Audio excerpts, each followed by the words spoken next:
We will convene this regular meeting of the Calbright Board of Trustees. Good morning and thank you for joining. I'm Araceli Cruz, Calbright's Senior Marketing Manager. Today, I'd like to welcome you to our Board of Trustees meeting on Monday, March 22nd, 2021. Please follow along with our agenda on Board Docs. You can find the link on our website, calbright.org, under About Board of Trustees. First, the board will enter into a closed session and will indicate in the chat a few minutes prior to resuming open session. When we return to our open session for attendees who wish, I'm sorry, go ahead. I'm sorry. President Haynes. Yes, I apologize. There will not be a closed session this morning, and I'll explain that once we open it up, but there won't be a closed session. Okay, great. When we return, we'll be in open session, and for attendees who wish to make public comment, please use the Q&A feature to request to address the board for up to 3 minutes. Public comment should be pertaining to today's agenda. If you have any additional questions, please direct them to our communications director by emailing taylor@calbright.org. A reminder, this board meeting is being recorded, and with that, I'd like to introduce our board president, Ms. Pamela Haynes. Good morning again. And welcome to the Board of Trustees meeting for Calbright College. With that, can we call the roll? Yes, Hildegard Aguinaldo. Here. Darius Anderson. Here. Amy Costa. Here. Tom Epstein. You're on mute, Tom. Here, sorry. All right. Felicia Escobar Carrillo. Colin Fitzgerald. Here, and happy Monday morning, folks. Jolena Grande. Here. Pam Haynes. Here. Kevin Hull. Here.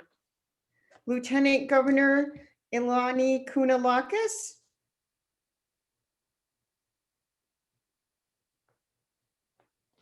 Jennifer Perry. Here. Bill Rawlings. Here. Valerie Shaw. Ulia Tarasova. Here. Los Villalobos. And Joseph Williams.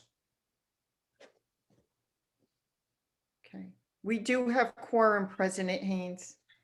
Thank you. And just for the record, 4 of our board members will not be joining us due to either a personal family issue or a work-related issue. And those are Valerie Shaw, Vlas Villalobos, Joe Williams, and member, oh goodness, Escobar Cabrillo. And with that, so I'd like to ask that Trustee Hull lead us in the Pledge of Allegiance, if he doesn't mind. Let me unmute myself. Certainly. Thank you, President. I pledge allegiance to the flag of the United States of America and to the republic for which it stands, one nation under God, indivisible, with liberty and justice for all. Thank you so much. With that,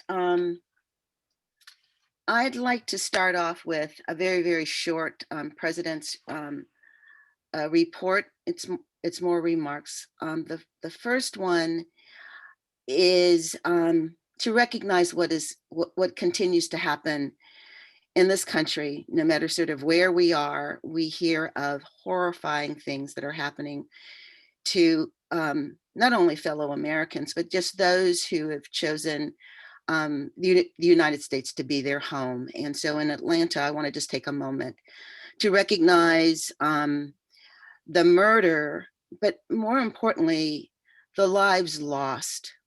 And sometimes we forget that because the news sometimes raises up the murderer and fails to raise up who has been murdered, who has been taken from this earth. And so I want to take a moment because these were people, hardworking women. And I think there was one man, but hardworking women who've chosen this country as a safe haven, trying to do their jobs and trying to raise their children and trying to be good people. And so I just want, I want to say that, but I also want to say to the AAPI community, wherever you are, there are times when sometimes we feel alone in our struggle. We feel that we are not seen, and in many cases not heard. And so I specifically want this message to go to my colleagues, to my friends, and to others that I have yet to know and yet to see and yet to pass, that you are in my heart. And I recognize that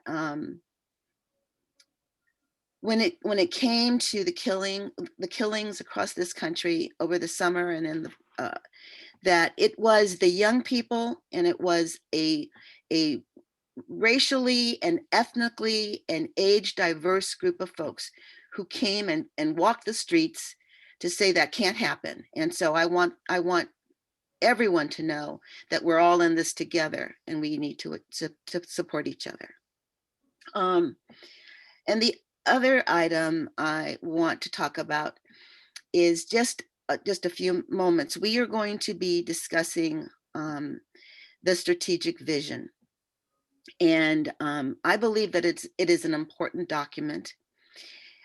I also believe that it is a document that should not be put on the shelf and gather dust. We all say that when we talk about strategic documents and strategic visions. This one is not just an internal document in my estimation, it is an external document that we need to carry with us what we're planning to do here at Calbright over the next 3 years. I think that it is forward thinking. I think that it sends the right message. And I'm hoping that my colleagues today, as we discuss that, will feel the same way. And with that, that's the end of my report. President Mignon, you want to share your thoughts as well? Thank you, President Haynes, Vice President Costa, and members of the Board of Trustees. I also wanted to begin by echoing President Haynes' comments regarding the current recent tragedy in Atlanta. The COVID-19 pandemic in a lot of ways has shown us both some of humanity's best traits, what can be accomplished when people collaborate towards common goals, and how communities support and comfort each other through grief. However, it's also surfaced a very deep and familiar ugliness. And the ugliness I'm referring to is the steady increase in physical and verbal abuse against Asian Americans and Pacific Islanders specifically, who are being targeted and discriminated against based on xenophobic and racist commentary about the virus's origin. This has been increasing over the past year, and last week's hatred, as President Haynes mentioned, became deadly. And this is something I just wanted to share as both personal to me as an Asian American woman, but also because I see our communities hurting. These attacks, these headlines, the deaths that we continue to experience bear weight on all of us. And it's a weight that is growing and has to be acknowledged because it is shocking, it is reprehensible, and it's a vile personal attack on our neighbors and our friends and our family. As an institution, we strongly condemn these acts of hatred and violence directed at members of the AAPI community and have offered counseling support and services for those in need of assistance. Calbright has a continued commitment to being a safe and inclusive community for all students, faculty, and staff, and it is really important that we affirm our values and speak out in the face of hatred and violence. And even beyond our speech, it is a reminder of how important it is that the work we are doing directly addresses the systemic barriers that our most vulnerable and marginalized communities face. I am very humbled to be engaged in such important work and to do so together. Many of you are aware that I testified before the Assembly Budget Subcommittee on Education Finance following our last executive committee meeting last month. And in that hearing, I had the opportunity to update members on Calbright's progress and provide straightforward answers to some of our toughest critics' questions. And I was very proud to be able to present our steady progress, our learnings from the past year, our plans to launch new in-demand program pathways, and to reiterate our focus on building a more equitable recovery for California's adult learners. As we know too well, the population of working learners that Calbright was created to serve has historically been targeted and recruited and left behind by predatory for-profit colleges, especially in these times of economic uncertainty. Addressing this, as many of you know, was a key focus of my work in the Obama White House. And what was telling from that time and is bearing out now is that the research shows us that students who attended a for-profit after losing their job during the last recession are actually on average financially worse off than they would have been if they had never attended college at all. A decade from now, we really don't want to be facing this same reality. We know that our mission has only grown more urgent, and the impacts of the pandemic and economic upheaval are bearing down on these Californians. That is why we are working in earnest to launch high quality programs to connect working learners to those jobs in good jobs in demand fields. We are also in the midst of a cross-functional team effort to enroll students into our new pilot program to help students transition into new technology careers, starting with the first program in our series that is teaching students the skills they need to be a part of the customer relationships management platform world. As a part of this effort, we have deployed very tailored outreach and marketing to campaigns in collaboration with workforce boards across the state, with radio ads launching in places like Fresno and webinars with local America's Job Centers of California, or AJCCs as we call them. Our technology and welcome services teams have also streamlined our onboarding process, and both of our instructional and support teams have come together to launch this initiative, this innovative new program, and the supports that students need on April 1st. And today you're going to hear about the next program pathway series we'll be launching, Upskilling for Equitable Health Impacts. These are programs that are focused on helping incumbent healthcare workers gain new skills that lead to better and more equitable healthcare outcomes. These are also new programs that support and empower workers on the front lines of this work with new skills needed in their current occupational roles amidst the changing and frankly increasingly challenging industry conditions that they find themselves faced with. This will leverage partnerships with hospitals across the state to address an increasingly urgent need with the help of different types of partners as well. This work is also the result of a hardworking and talented team, and one that is growing very quickly. On the agenda, we have a number of positions, including 2 additional full-time faculty positions. And later in the agenda, we're presenting 2 candidates for your approval, in addition to a new full-time faculty member on the counseling team. Organizationally, we are continuing to be responsive to inquiries surrounding the JLAC audit, and we'll keep the board informed as we learn more about the focus and timeline of that process. And we are working with our labor partners through the collective bargaining process. We have engaged in an interspace bargaining process, which is a collaborative problem-solving approach that addresses both immediate needs and builds the kind of relationships that help us address future issues together. Today, as President Haynes mentioned, you also received the final text of our strategic vision report. And I just wanted to take a moment to thank all of you for sharing your expertise and really your counsel through this process. The final report lays out a very clear vision for the college over the next 3 years and sets specific goals that are both ambitious and achievable, and that really will hold us accountable as we carry out the mission of both serving our students and the state. This strategic vision will inform the work of our team, our allies, and those invested in the future success of Calbright. It also serves as a tool as we set up our engagement with elected leaders and their staffs ahead of the budget process, and with collaborators who are interested in working together to solve some of these problems that we're collectively seeing. In the report, we are highlighting 3 stories of current students, and I wanted to take a moment to share one of those with you today. Hector is in our IT program, and he immigrated from Mexico as a child, and he currently lives in San Pedro. The first time Hector enrolled in Calbright, he was also juggling long hours at work and had to stop out and pause his training. When he began working from home during the pandemic, he had a little space to re-enroll. And with the help of a Calbright career coach, he updated his resume. He got supported into the job market when a hiring manager at a robotics company heard that he was training for this industry certification. Hector was actually offered a job on the spot, and this is only the start for Hector. After he completes his IT support program, he's actually planning on also enrolling in the cybersecurity program. And I highlight this because Hector is just one story. We are focused on doing everything institutional possible to support every one of our students. Our faculty and our staff recognizes the unique responsibilities our students are juggling, and they work incredibly hard to meet students where they are. And I'll close with one last story that was shared from one of our instructional faculty members about the tremendous reaction that she got from students as she contacted those who had been out of touch for a while. They were so thankful to hear from faculty, the student in particular, not about what they hadn't done as a student, but to receive a call about what Calbright could do to support them.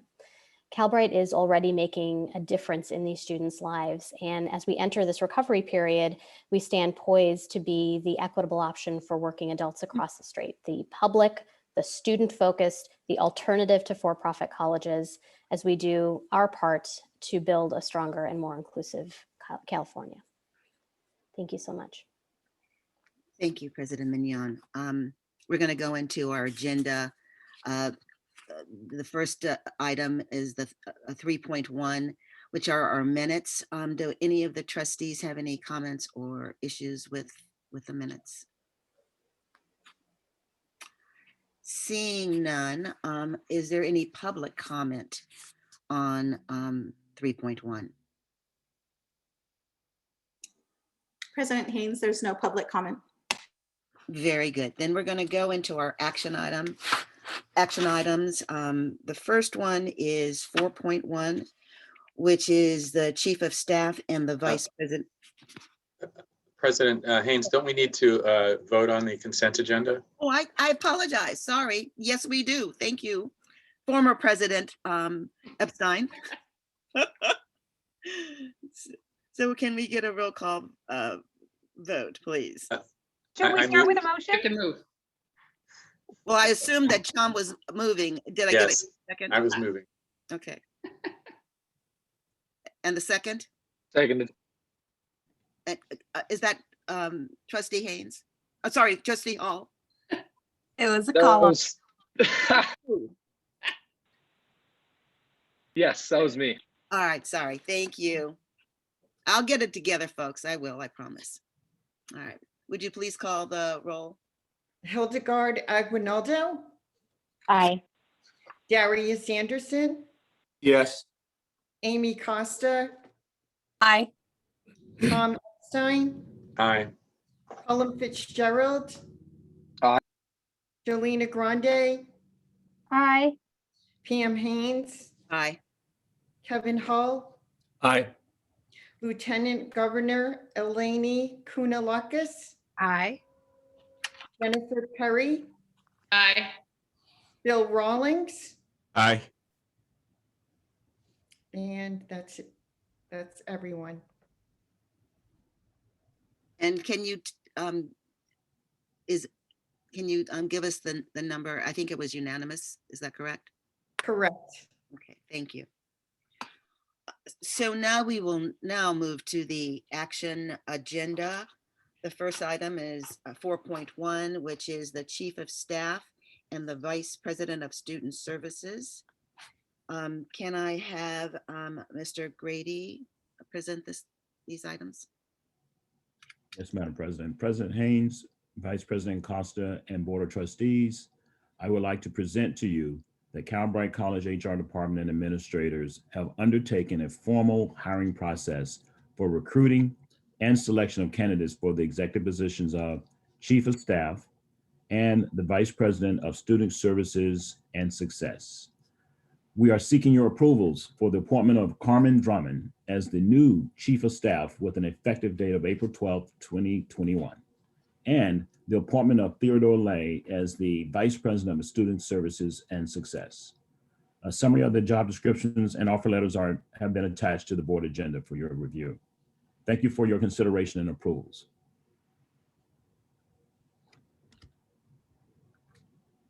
So are there any questions by trustees regarding either of these items? Pam, this Yeah. is Jolena. I was wondering where I might find the job descriptions that Mr. Grady just mentioned. I found the offer letters. I was just looking for the job descriptions. Well, they are not in this packet, obviously. So we provided just a summary of the job description on the agenda in lieu of circulating the job descriptions. We're happy to circulate those. Those are still posted. We don't take those down until the board concludes its business. So happy to get you a copy of that. It's sure. okay. I that can go out. shortly. I can go out and grab them. Thank you. Other questions by trustees?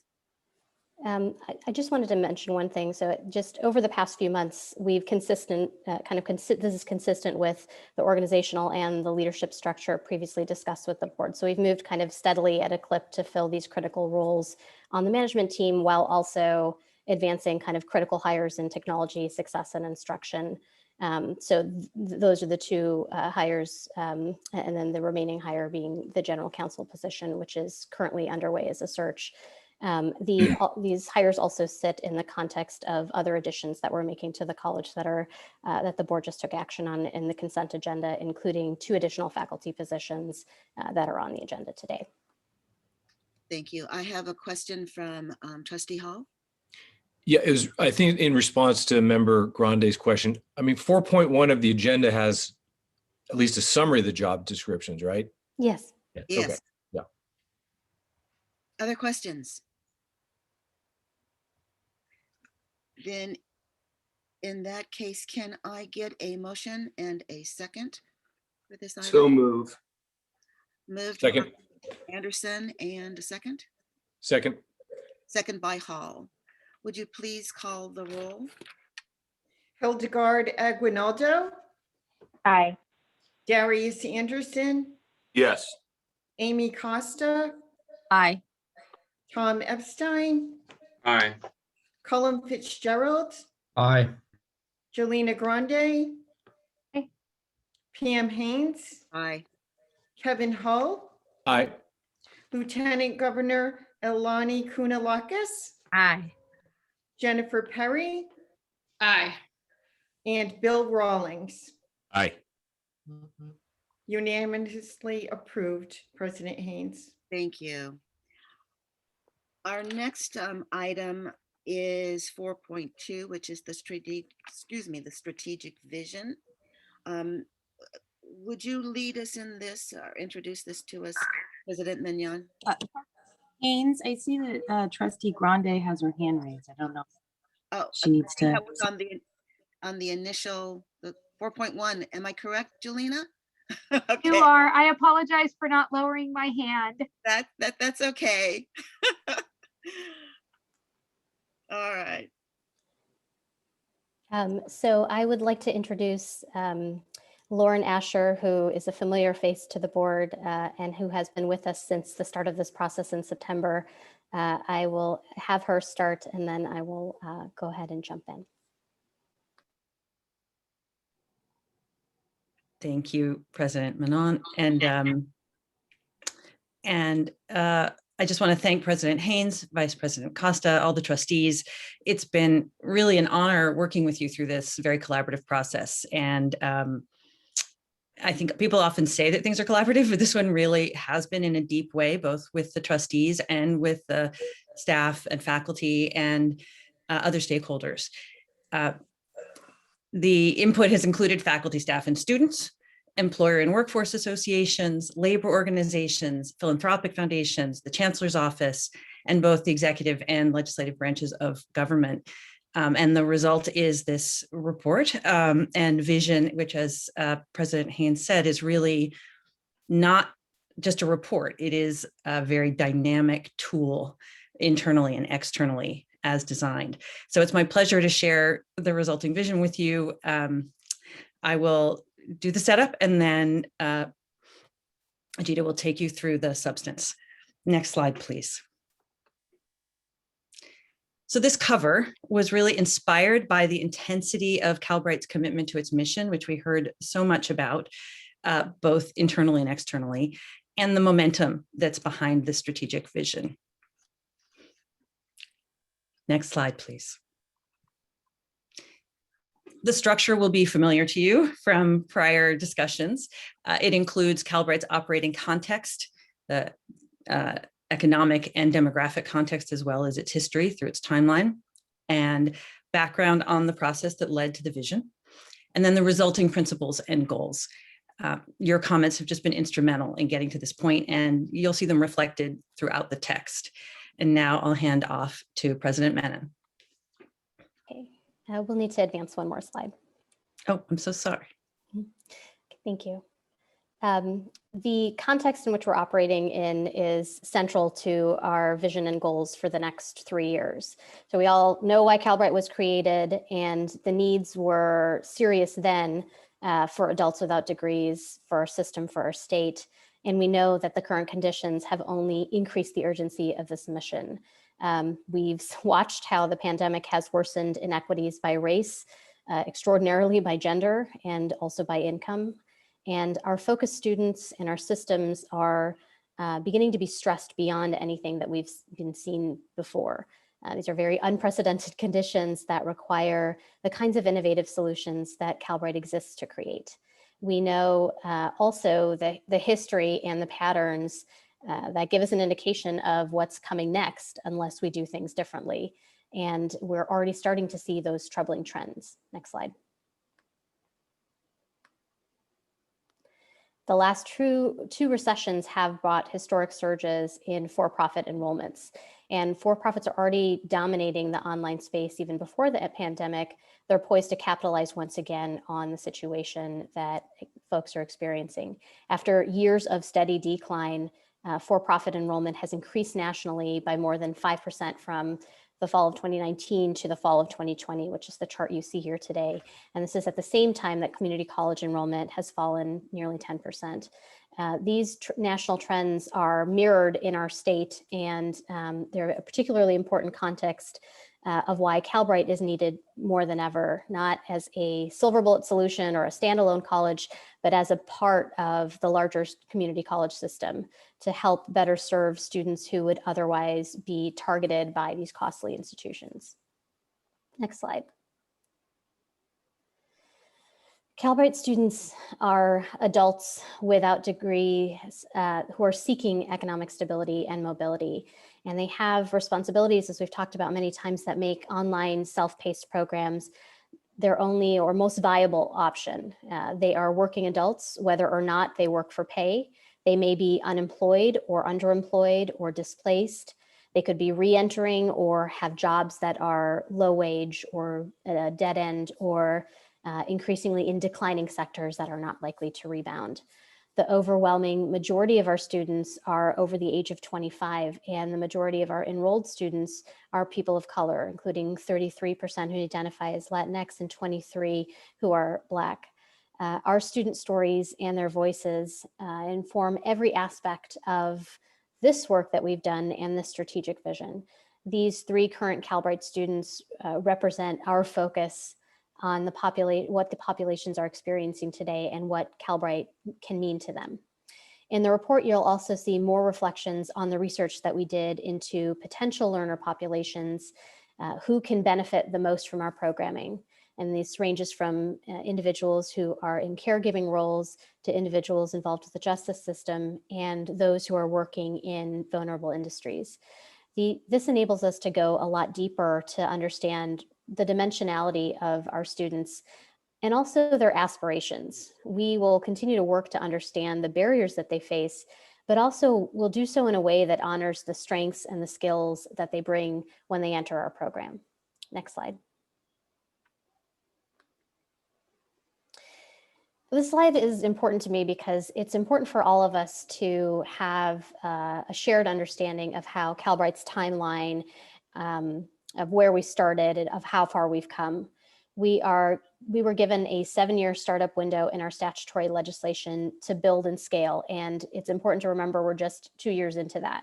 Already, we have met every statutory milestone. We've hired talented full-time faculty. We've welcomed the California Teachers Association and our local the Calbright Faculty Association as Calbright's official faculty union. And we're in the midst of launching new programs and are ahead of schedule to reach accreditation. We have come a long way, but it's important for us to recognize that we're still in some of the earlier stages. We are on track for every key milestone on this runway, and our strategic vision goes even further to set additional goals for Calbright's trajectory that take us beyond legislation and launch on accelerating that path to high quality growth and scale. Next slide. These principles, which you've all seen now multiple times in text form, are guiding our work as we fulfill the strategic vision. They are grounded in Calbright's missions, and they contribute to the system's vision for success, as well as have the benefit of being informed by our stakeholders, hopes, and expectations for the college. Next slide. And in addition to an equity focus on narrowing gaps by race and ethnicity and gender and income and other factors, the report calls out the importance of respect for students' responsibilities and their judgment. We are able to meet students where they are when they need us, as we saw in the example of Hector, and are intentionally designed in a way that helps them achieve their goals. And this is a theme that you will see consistent throughout the report. Next slide. This is just as a reminder, the purpose of the vision and goals are the same as what you've seen before. Next slide. And the organization of the vision's goal are under these 7 focus areas. And we've developed and refined each goal throughout the process with your input. Next slide. As a reminder, all of the goals are about where Calbright will be in 2023, at the end of 2023. The goal is about, goal around programs is about building the most effective and responsive programs for adults that we exist to serve. And this is the work that we're doing now, but we'll continue to do through the vision period. We're building high quality, innovative programs that are directly tied to market need, including soon launching, as we mentioned, our new transition to technology program, as well as building a new healthcare program, which we'll hear more about today. With regard to enrollment, again, I want to remind folks, this is an ambitious goal to be serving 5,000 students. And to get to this number, we looked at 30 different entities who had CBE programs and ended up anchoring the enrollment growth piece to Western Governors University, which, while not a perfect comparison, had by far the most comparable growth trajectory because it is similarly an institution that had to start on scratch, to be competency-based education, to be online, to be focused on adults. Others that we looked at had added CBE programs as a small percentage of their programs, or went online well after they were established. Next slide. Before we leave that slide, I just wanted to say it is more than just hitting our enrollment targets. It is also about what we do with our focus learners in the context in particular of open enrollment. It is not enough for us to hit those enrollment targets. The composition of our students is one way that we're going to be measuring whether we're actually fulfilling our mission. So we will not screen any eligible students out, but we do have a goal for effectively reaching the students that we were created to serve through things like outreach, marketing partnerships, and a laser focus on equity. We'll aim to have at least 75% of our students from that focus population. These are Californians who are age 25 and older, without a college degree, who come from underrepresented communities, both in higher education and in good jobs.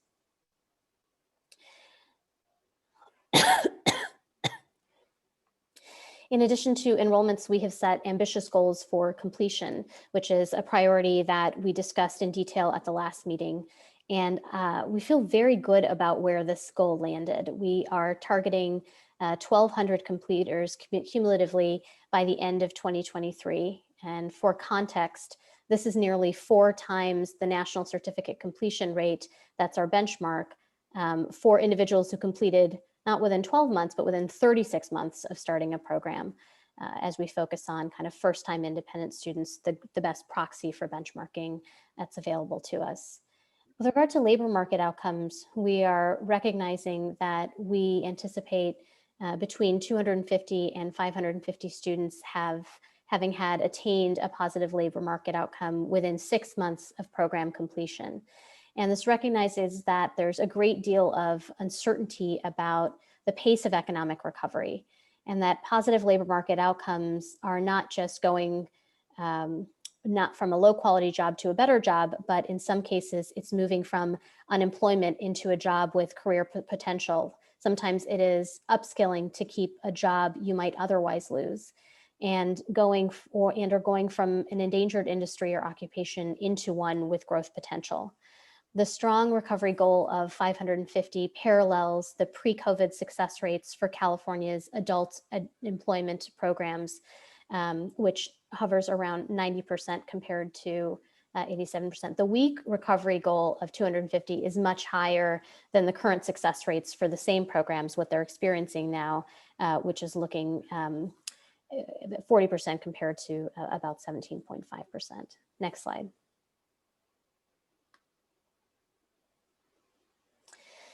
I think collaboration is just at the heart of everything we do, and that's reflected in the way that we've worked with other colleges, the way that we're working with workforce boards and other essentials over the last year. Our goal around partnership is 20 partners by the end of 2023. We see this also as a natural consequence of our operating model. We think that the 20 partners is absolutely achievable, and the quality of those partnerships matters. And we also hope to be able to exceed that. The report details a number of ways in which we're already moving towards that goal. And then importantly, when we think about collaboration, we also carry that forward in the context of our responsibilities for governance, that we will recognize how our participatory governance structure can honor the leadership and the contributions and perspectives of faculty and staff across the institution, how they can ensure student representation and support collaboration across roles and divisions in our day-to-day work. And I wanted to take this moment to actually give a special thanks to Michael Stewart, who's president of our Calbright Academic Senate and who you'll be hearing more from later today, as well as highlight that we have posted and are currently recruiting for a position that will be focused on building that student voice and governance piece. Next slide. Calbright's ability to innovate and to grow really depends on a combination of people, expertise, systems, and technology, kind of all working together to build that new kind of community college to serve working adults in more effective ways. During the vision period, these are the main kind of interrelated ways that Calbright will operationalize innovation to drive student success and high quality growth.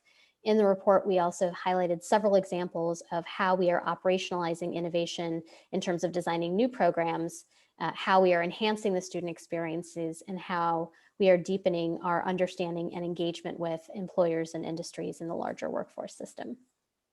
Next slide. The other probably more significant focus of our goals is that Calbright exists to add value, not just to our students, but also to the CCC system and beyond. The importance of the idea of shared gains and placing them in the goals is to highlight our commitment to doing this work in a way that benefits the CCC system as a whole, and also other entities that are facing some of these common challenges and who share that commitment to better serving working learners. With CBE, Calbright will support that growing interest in career-oriented, high-quality, competency-based education within and beyond the CCC system. And we'll do that with technical assistance, faculty and staff development opportunities, and continuing to share what we're learning in our program model. From an R&D perspective, as we continue to develop and launch new programs, we will use what we learn from our just-in-time research to decide not just whether to grow, but how best to grow. And with respect to common challenges, we have already shared a lot of our efforts in this regard to date, how we were helping from the start of the pandemic rural sister colleges meet some of their technology needs in the wake of the pandemic-driven shift to remote learning, our first partnerships with other community colleges described above, and finding new ways to better meet who are also share a goal and a commitment to better serving the needs of working learners. And we've also identified and proposed solutions from an equity perspective to key parts of the student process, like CCC Apply, the system-wide enrollment application, that require us to think differently about how we can support more working learners into our institutions. Next slide. Accreditation is also a key milestone that will set Calbright up for both faster growth, but also for longer term stability. This is why we've actually prioritized reaching it as quickly as possible, and we expect to remain ahead of that statutory schedule. We are already in the process of seeking approval from an accreditor recognized by the U.S. Department of Education. And once Calbright is accredited, our students will have access to federal student aid, including Pell Grants. And this is important because it actually helps working adults pay for childcare and some of the other additional costs that could limit the number of jobs they have to work so that they can afford to spend more time on coursework and to make better progress towards completion. Next slide. Being positioned for acceleration and influence is perhaps the culmination of all of this work. What we see here is that Calbright will have the people, the expertise, the systems, and the technology that we need to accelerate our growth while ensuring that every student is served well. Faculty and staff are already being hired and prepared to take our innovation model to scale. And we have a well-tested rapid program creation process and the research and marketing capability to support accelerated high quality growth. With respect to influence, it is really about what Calbright learns and accomplishes and shares during the vision period that will position not just Calbright, but our partners within and beyond the CCC system to lead in this space from an innovation and equity perspective. Calbright's value is, we see being recognized through these stronger relationships with key stakeholders and collaborators, with our sister colleges, with higher education and industry leaders in this space, technologists, employers, labor organizations, student and equity advocates, think tanks and policymakers. And we'll use that earned visibility to influence and to inform practice and policy. That's true in California, and I think that's true nationally, to increase access to high quality skills-based education and to really improve economic mobility for our underserved adults. Next slide. I just wanted to take this last moment to say I am really proud of how the strategic vision turned out. We could not have gotten there without input from you and from many more along the way. The process has been really powerful, both inspiring, but also very practical, because it is also responsive to the questions that my team and I get asked about what Calbright is doing and why, and the questions we get asked about what our plans are for the future. The vision as embodied in this report gives all of us and our stakeholders a very clear picture of Calbright's work and its intention. And that is transparency that I think is really essential to our accountability as a public institution. It is really how we will hold ourselves accountable for meeting the needs of our students, but also the needs of our state. And I think perhaps most importantly, it highlights our commitment to keep working adults at the forefront of everything that we're doing, our commitment to sharing what we will learn, and ultimately how we can do our part to help California through this rebuilding of a more equitable economy. And I will stop there. Thank you so much for that presentation. Are there any board members who have comments or questions?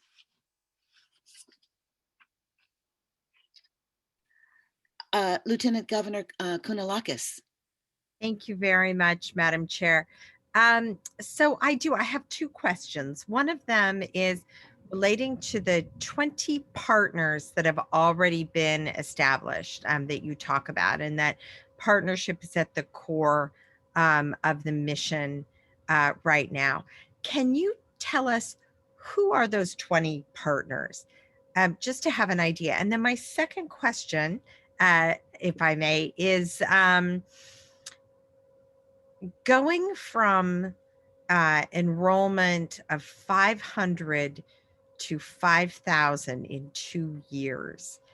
That seems to me to be very, very ambitious. And I'm wondering if you could talk a little bit more about how you see getting there. And do you expect that the steepest increase will be this year or will be next year? And I'd just like to hear a little bit more about how we're going to accomplish that. Sure. Well, I'll start with the first question. And I think one is just a clarification. So the 20 partners we speak of are actually the goal that we've set for the 3-year period. And what's highlighted in the report is some of the initial partners that we're already working with. So we're working with 4 different workforce boards that are regionally located in diverse parts of the state, including Fresno, San Bernardino, Norco, and Celico. And we are also working with an employer partner, Cognizant, who has been a co-creator on our transition to technology pathway, not just as a single employer, but really as a representative of a broader set of employers in the IT space that are making this transition into cloud-based computing. And so it's the start of the type of way that we differentially look at our engagement with different employers. We also have a number of partnerships that is a growing number of partnerships with community colleges and sister colleges. So we have work that is underway at Bakersfield College and Compton College. We are also working with some additional districts, including districts in Kern County, those colleges, as well as colleges, the coast colleges. And we're actually having many additional conversations on this front as well. We are also looking to deepen in terms of the diversity of those 20 partnerships, how we engage with key leaders in communities in the regions that we're working in. So those are some examples, and those include economic development partners for the state. That's with respect to the 20 partners. To answer your question about going from 500 to 5,000, it is absolutely ambitious, and it is achievable, and we believe it's achievable because it does have a direct connection to how we grow our programs. And so what we're doing with this first program, for example, is to quickly pilot a program that can grow, that starts small with 50 to 100 students and then grows substantially once we have figured out exactly how to do the necessary refinements. And those aren't things that take years for us to do. Those are things that take months for us to do, and that we do real time in the way that we collect, analyze, and make adjustments based on our data. And that's what we are starting to get very good at. So underlying those enrollment numbers is an understanding that we will grow the number and types of programs that we have, and we'll do so in a way that has an eye to scale when a program is launched and planned for. That being said, to answer your question about where in the 3-year trajectory we aim to see the greatest increase in enrollments, that's where we relied on the benchmarking of other institutions like the WGU example, which had a ramp for us to understand what type of growth can be modeled in that period. And so we think with the programs that we plan to bring online over the next couple of years, by year 3, we will be in that target range. Thank you. Thank you for that. I have Trustee Anderson. Ajita, in that vein, to follow up on the lieutenant governors, when you look at the for-profits and their success right now, do you believe they're succeeding because of advertising, because of a larger course diversity, and they're capturing people? Because if they're succeeding and we've got this offering out there, at least in the subject matters that we're currently teaching in, I'm a little surprised that we haven't had more success. And how do you, sort of evaluate the competition? Yeah, it's a great question. So a couple things in there that I love to unpack from my perspective. One is, yes, the thing about the for-profit colleges is that they have what I keep calling an unholy cycle. They have a seamlessness from the start of when they do their aggressive marketing to that enrollment funnel. We have a very different set of challenges in the community college system because we have we lose people at the point in time of application. And so, in one regard, the reason that I keep banging the drum for how we can identify and contribute to the solving of challenges is because scale is both a part of what Calbright does, but it is also how we enhance that scale across system institutions. And CCC Apply is the case in point on that. That is one place in which we have discovered that despite our outreach and marketing pushes, we are losing adult students and African-American students when they actually enter the application. And we do a tremendous amount to try to walk folks through that application. We have folks on the front lines on the phone walking them through it sometimes. And so this is something that if we correct for, it will have a benefit from an enrollment perspective to other system institutions as well. So it's part of how we start to take these steps to address how we get more of this market into our institutions, not just at Calbright, but across these other institutions. The other piece it is some of it is the diversity of course offerings, and but some of it is really actually just, are you able to reach and establish an authentic relationship with the student that you are trying to reach in the communities that you're trying to outreach? And while we will never be able to outspend the for-profits in this regard, getting good at this thing, at reaching in a meaningful way and communicating in a meaningful way about the nature of the value of what somebody gets at Calbright, that becomes a critical part of that. And I'll just say that is not just about communicating our programs. Well, these learnings and these lessons actually help us and help other folks in the system do that work with respect to their own programs as well. I think in particular, the way that we're talking about entering different markets in new programs is not piecemeal either. So when we talk about the Transition to Tech program, we talk about this one program right now because that's the one we're launching with.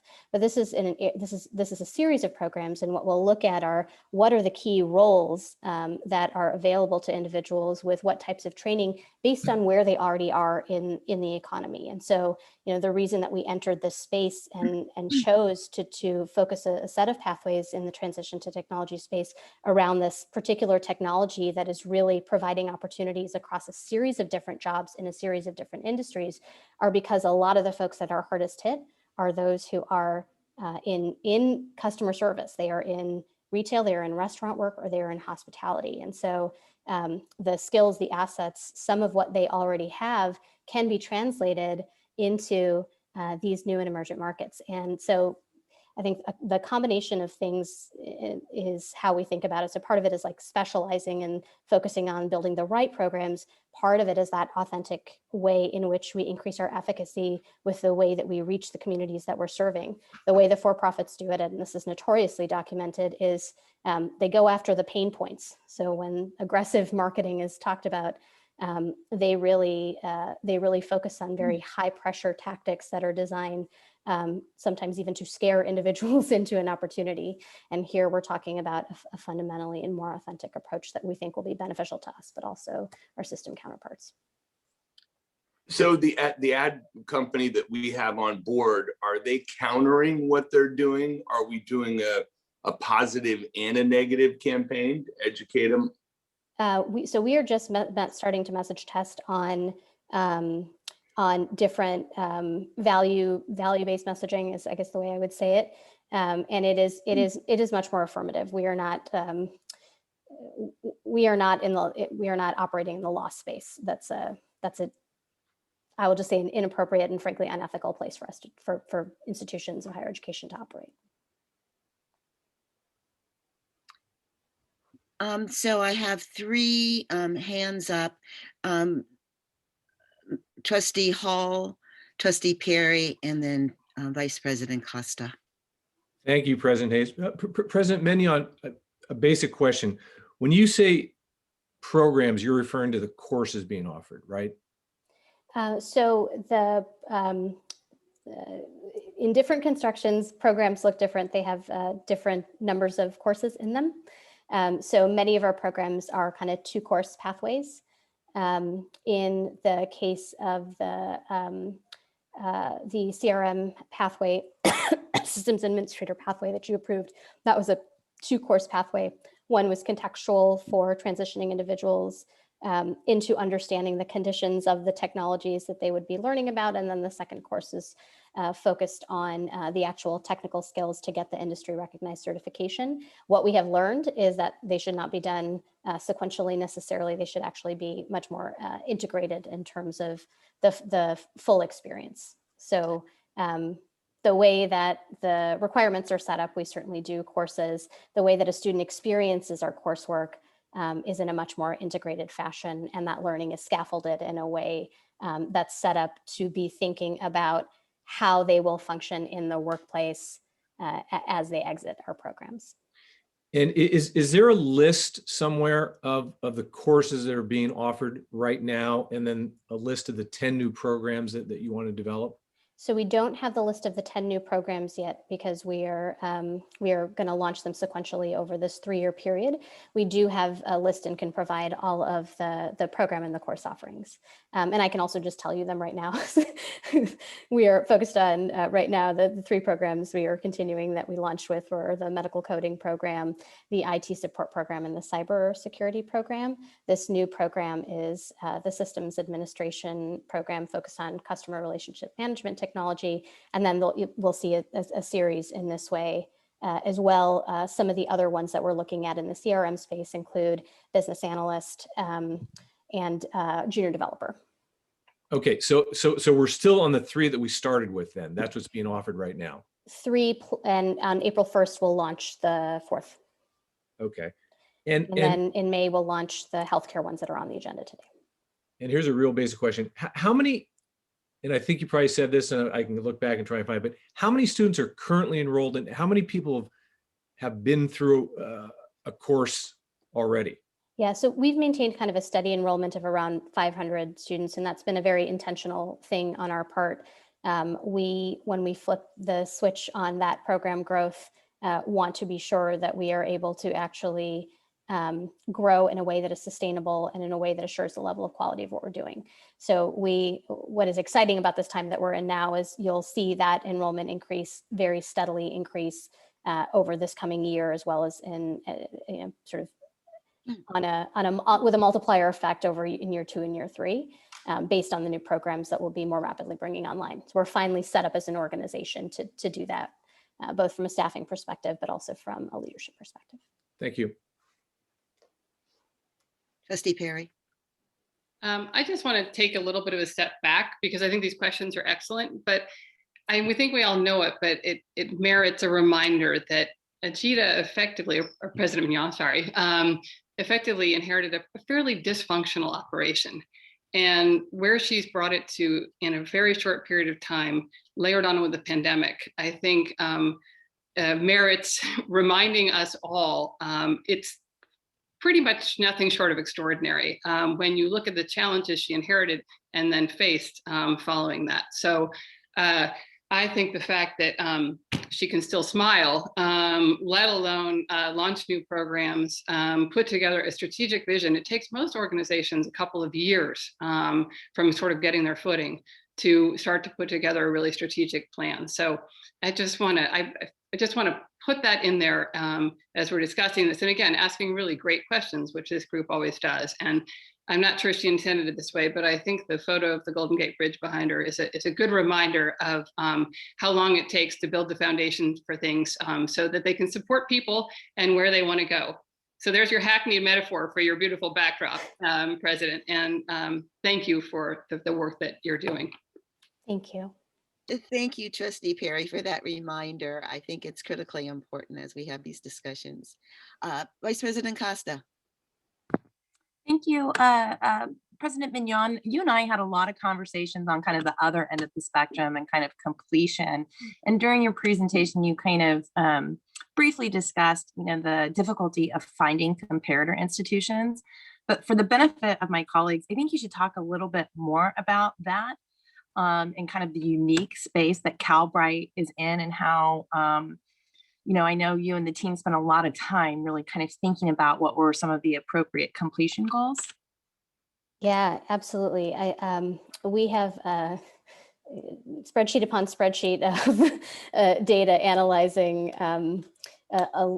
what's currently happening with students. And the first recognition is just we really don't track what happens to this population of students and the kind of dimensions of the learners that we're talking about. And there's a huge deficit there. And so what we set out to do was to really understand and build on the existing benchmarks that were out there, the existing data that was out there. And it is remarkable. And I will just mention, I get these inquiries all the time from folks in different parts of the country and in a number of states that are watching very carefully what we're doing here in California, because they are hopeful and they would like to understand how to also bring this type of work and into their states as well. And the reason that I think about it benefiting not just California, but it really being a contribution that California makes to solving this greater set of challenges outside of California, it is very meaningful.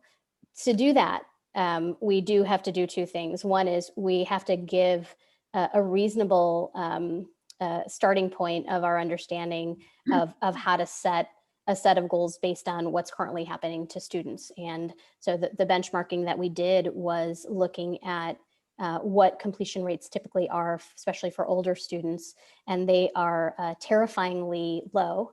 That is also true in our system.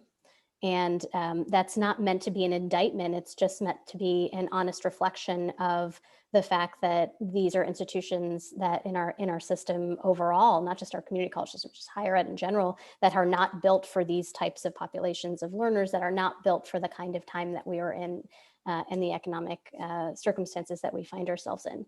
So when we see some of the examples of other institutions that we looked at that have brought on CBE programs, they've done so also under extraordinarily difficult situations, and mostly they have been able to do so having had the benefit of a very established organizational infrastructure. And that's why we did lean, for the purposes of understanding what a reasonable growth trajectory, what might be reasonable to expect. We looked to places who had those comparable experiences. The other unique thing about what we're doing, and I think this is very significant, is when we keep saying, we meet the learner where we are and we support them into our institution and we stay with them even if they have to take a break and step out and come back in. What that really means is this idea of self-pacing. It means that we don't set that expectation necessarily by our standards. We set it based on and driven by the goals that our students have. And that is why it was a tricky thing to set a benchmark that felt pretty aggressive, but because we want to make sure that we are doing everything institutionally possible to support them through.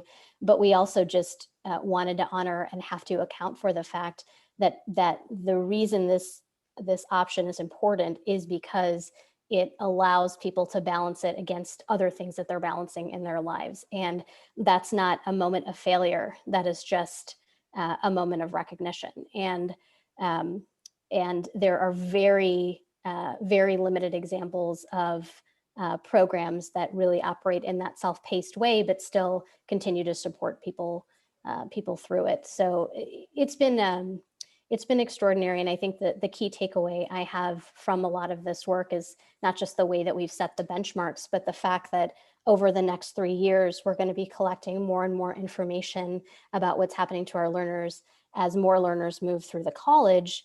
And that actually will be perhaps some of the most important work that the college will do, both to refine its own programs and the experiences of its students and find ways to guide and maybe even push individuals to progress, but also because the understanding of what happens to individuals, both in matriculation, but also in an extended time in the labor market, that's what we want to be continuing to focus on when we think about other changes in the higher education system that we need to be seeing in order to serve the communities that we're focused on better.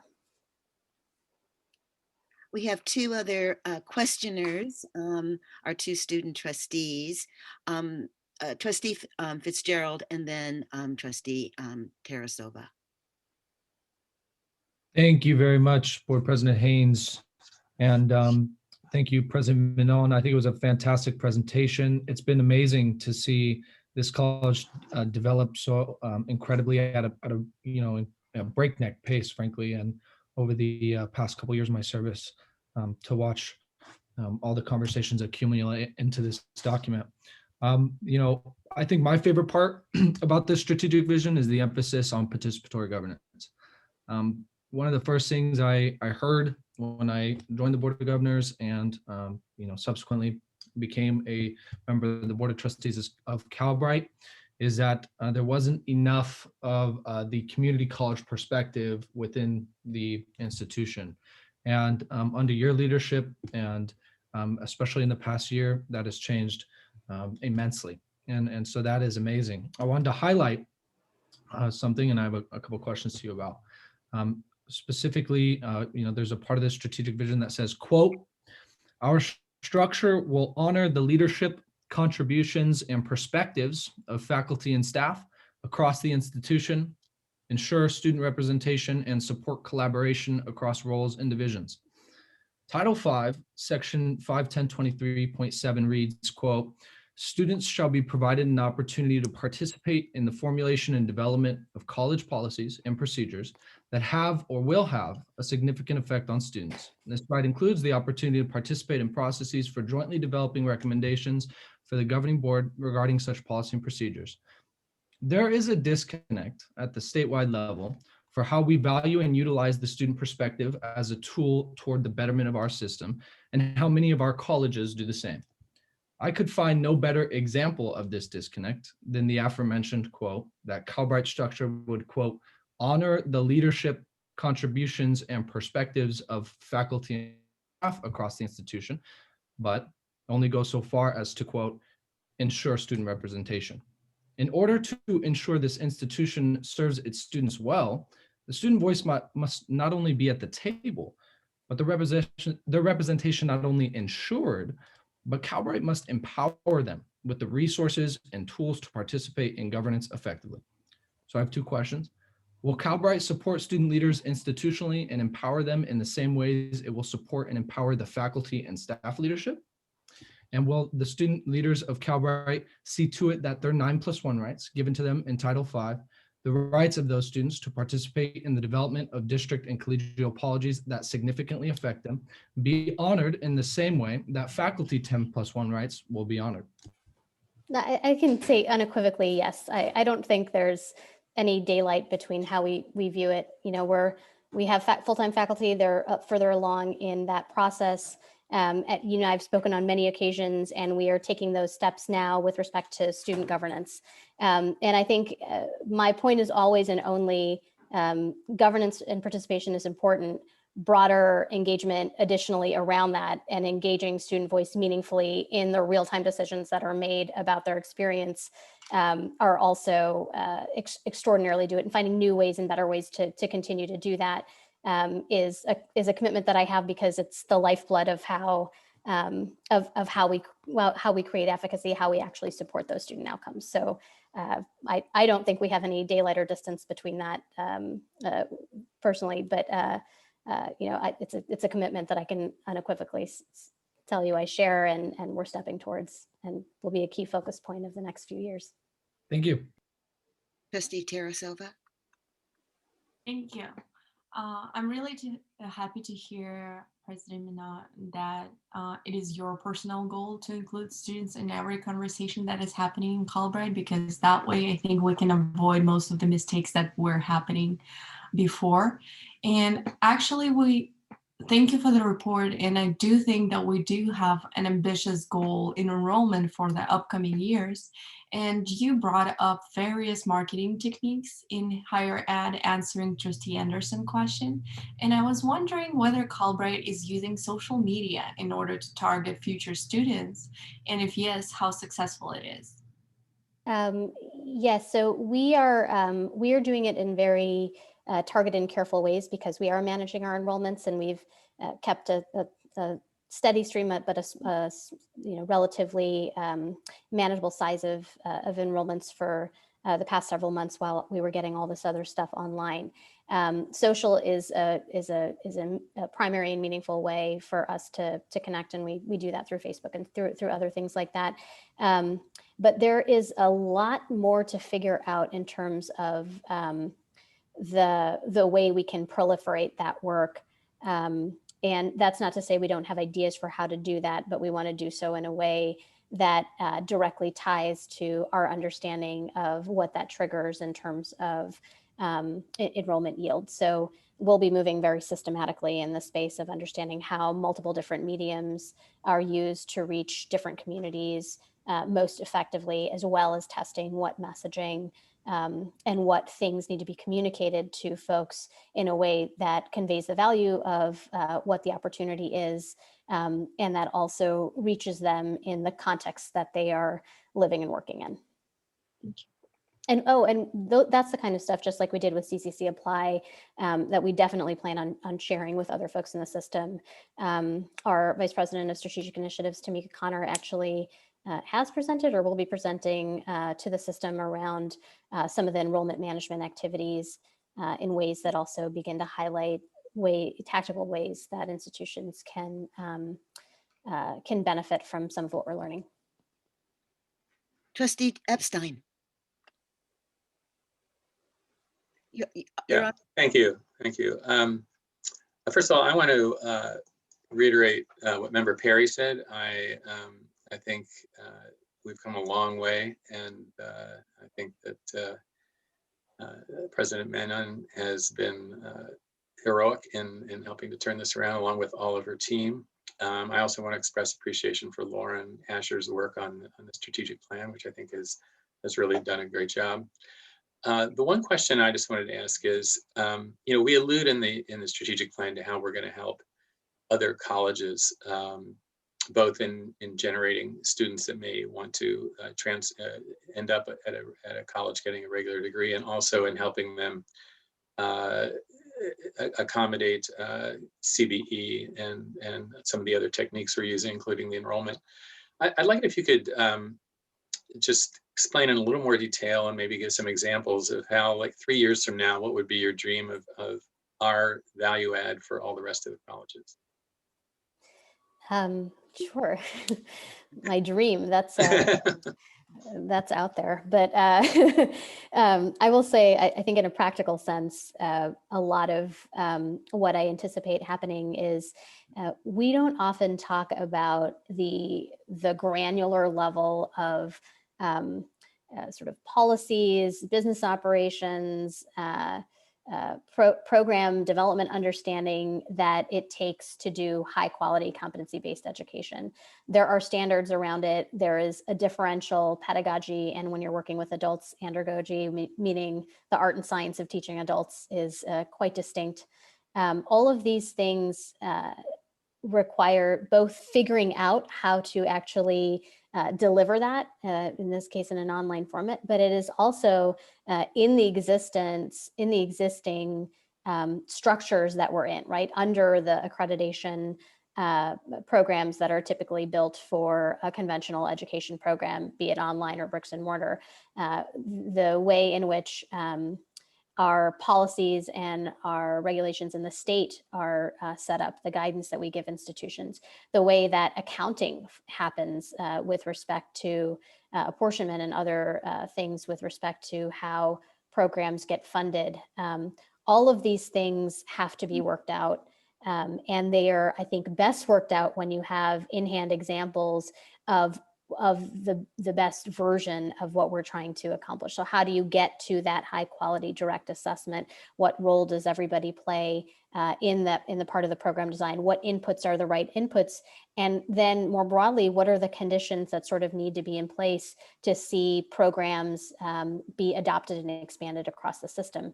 And it does require a fair amount of heavy lifting on the back end. And so in sharing what we're doing on the program model side, we hope to also work with other institutions who are interested in moving in this direction. And that's some of our conversations with our existing partners like Compton and Bakersfield. That's some of what we've been talking about in coordination with work that is underway, led by the Chancellor's Office and their efforts to launch a set of competency-based education pilots in the system for degree programs. But that is no small thing, and it is no small thing when you also put the federal overlay of federal financial aid and all of the requirements under there, and how these models sit relative to those activities. So I guess this is all seeming very technical, but it's absolutely the things that are complex and have to be figured out in order to scale these types of programs, and in order to make this model more ubiquitous with what we're doing. So that's one set of things. The other set of things is my work with and conversations with a number of other presidents and CEOs in the system have made me wish for more seamlessness in terms of comparable experiences that this population of learners can receive across many different types of institutions, so that it doesn't matter where the entry point is. We can be assured that the same level of care, focus, and change in the model is present for these learners anywhere they might go. And so when we think about not just kind of articulation of Calbright programs to other institutions, which we're stepping towards, and part of the work we're doing in Bakersfield and Compton is around that, and that can serve as a simple model for us to do that with other system institutions as well. But it is just a fundamental way for us to sort of say, like, are we all using the same types of currency in what we're doing? How can we move closer to that? And usually it is in a set of work that is co-created together. So like this work we're doing in advanced manufacturing, it will involve 10 other colleges. And the benefit of working collaboratively in the co-creation of that model with other colleges, or those programs with other colleges, is it gives us that level of assurance that the experiences that students have moving through these programs, regardless of their originating institution, will be will be high quality, will be the same, and they won't lose when they go one place or another. The other thing is, I think, just more. So I think there are always these bright spots in different parts of the system, and many of us who work in this space and have eyes towards those sorts of things also recognize that there's no single institution in the system that can accomplish all of this on their own. That the nature of the work that we start to do together increasingly becomes more open and sharing, which feels culturally sometimes uncharacteristic at times. Like, we're very good at doing something in a local area. We're very good at doing that in a way that benefits our institution. And the idea of more work together that is collaborative and that is value generating, and that gets us into that culture and habit and frame of mind. That's my hope. That's my hope for the system. That's my hope in general for what needs to happen more in higher ed to ensure that there is that seamlessness that people experience when they're moving through any of the systems. So, President Mignon, I have just one question, and it goes back to your comment about CCC Apply. And I read the report. So my question really goes to the Chancellor's Office manages that. I believe there's a third-party entity relative to getting the changes done. Is there any indication from the Chancellor's Office of optimistically of a timeline, or so where are we in sort of that process? The issues that you have mentioned are system-wide, and if indeed, and the example has been that African Americans are probably one of the largest populations that just walk away from it. If they're doing that at Calbright, they certainly are doing it on the other 115 campuses relative to employment. I'm sorry, into enrollment, excuse me. So can you speak to what the status is? Well, I won't presume to speak for the Chancellor's office. No, I don't. But I would say, I think we've shared a lot of this work with them. And I think they are, they recognize the issue that we have.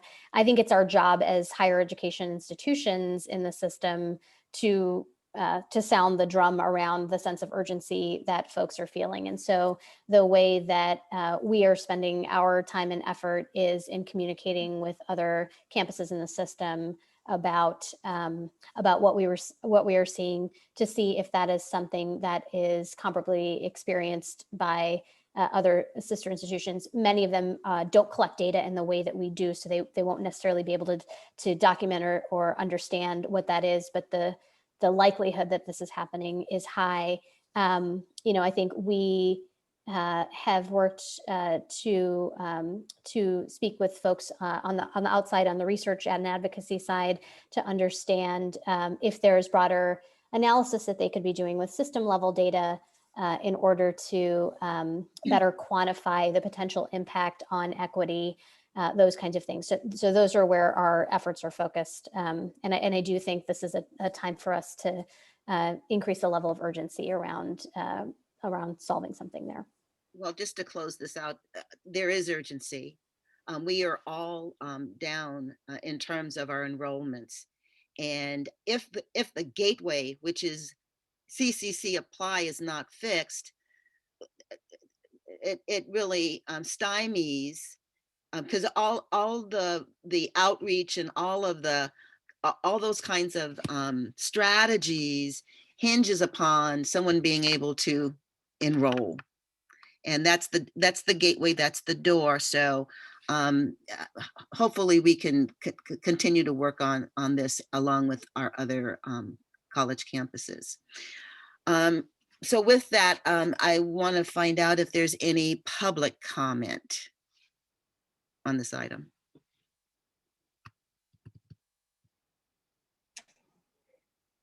President Haynes, there's no public comment.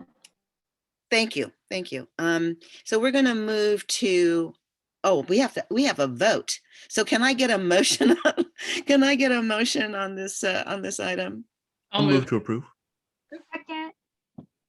Okay, so we had a motion by who? Bill? Was that? I think it was either me or Perry. Okay, so all right, we'll have you as the motion and the second as Perry. Would that be okay? All right. Would you please call the roll? Hildegard Aguinaldo, Aye. Darius Anderson, Yes. Amy Costa, Aye. Tom Epstein, Aye. Colin Fitzgerald, Aye. Jelena Grande, Aye. Pam Haynes, Aye. Kevin Hull, Aye. Lieutenant Governor Eleni Kounalakis, Aye. Jennifer Perry, Aye. and Bill Rawlings. Aye. The vote is unanimously approved, President Haynes. Thank you. Our next item is 4.3, which is an overview presentation and upskilling for equitable health impacts. These are the course outlines of record for two courses. So we have presenting Ms. Sanborn and Mr. Knox. Good morning, President Haynes and Vice President Costa and members of the Board of Trustees. Thank you for, we'll be sharing the exciting news on the Upskilling for Equitable Health Impacts, which is the new healthcare training strategies for innovation and change. Next slide. Thank you. Move that over. Okay. So innovating for equity. So as President Menon has mentioned earlier, is one of the key components of Calbright is to really look at and deliver on services and training for equity. So with the COVID-19 pandemic, we have really seen how inequities in healthcare for both patients and workers have affected the system. This health crisis is such access to care, chronic conditions, and substance and mental health issues. These have all taxed our communities, and especially those in the frontline workers, to a breaking point. Calbright is excited about launching a series of programs to prepare the healthcare workers to respond to these changing conditions. Early programs will focus on building the skills of frontline healthcare workers needed today and better support their communities. Future programs will expand on the focus of the healthcare industry is changing, and new insights and delivery models such as telehealth, process improvements, and technological advancements will present in the future to train these healthcare workers to respond to inequities in innovative ways at Calbright. Combined as Calbright's programs will grow the technical skills, acumen, and cultural proficiency to strengthen healthcare outcomes for workers and their communities. Next slide. So what we've really seen here is that the pandemic has just really shown that the worker voice has risen in a way that we've acknowledged. So these experiences, these staff shortages, inadequate supplies of protective equipment, limited testing for the virus, and pressure to work even if they might be sick have led to burnout and high turnover. And we'll see in the next few slides how that turnover has really increased in the last year. The virus has claimed in lives of more than 3,300 healthcare workers nationwide, according to one count. It's probably actually greater to some degree. There is a growing urgency amongst workers and labor organizations to address these inequitable economic trends accelerated by the pandemic. But including in this support is the transition to change occupations, build new skills, match to new jobs, relocate, and adapt to evolving workplace requirements for the health and safety of these workers. Here at Calbright, we're really thinking about the critical thinking skills, collaboration, and creativity as identified in the California Future of Work Commission report. Next slide. So this is what I alluded to in terms of the turnover rates. In 2019, the survey of over 420,000 healthcare workers, 27% of all new hires left the healthcare industry within the first year. These are usually within CNA, LVN, MAs. So this is really that frontline worker turnover rate. As many as 32% of the turnover is in hospitals alone. The chart below shows how from EMSI data, Labor Market Information Database, which tracks not only the turnover rate, but also the openings, job openings. The data includes turnover for those advancing and leaving the field entirely. So learning and development programs, especially for those invest in the growth, professional development of incumbent employees, can lead to better retention and reduce turnover, lowering the overall cost of talent recruitment. But what it also does is it gives us an example for where people can lead to their next career within the healthcare system. But if you look at these statistics, you can tell these have gone up dramatically in the pandemic. And look at the job openings and the projected job openings. Nursing assistants alone, the demand is up only 3%, but the job openings are really large, mostly due to turnover rates. This goes into medical assistants and the LVNs as well. Next slide. So the pandemic exposed gender and racial inequalities in healthcare, as well as many of our systems that we see today, but healthcare specifically. To note, 77% of healthcare workers with direct patient contact are women, who also bore the great burden of childcare, family support, and responsibilities. 17% of the healthcare workers with direct patient contact live in low-income households, compared with 10.5% of the US population. So you can see that there's definitely a need to develop strategies to work with employers, work with organized labor, to develop strategies to better attract and bring people into the system, but also encourage them and build in their careers once in the system of healthcare. Women in communities of color were disproportionately affected by a multitude of factors, not only from income instability, additional responsibilities at home, and rates of infection, but also as a larger portion of healthcare workers who have direct contact with patients. So as you can see, we've really looked at the studies, we've looked at information, we've talked to community hospitals, we've talked to organized labor to collect and gather this data.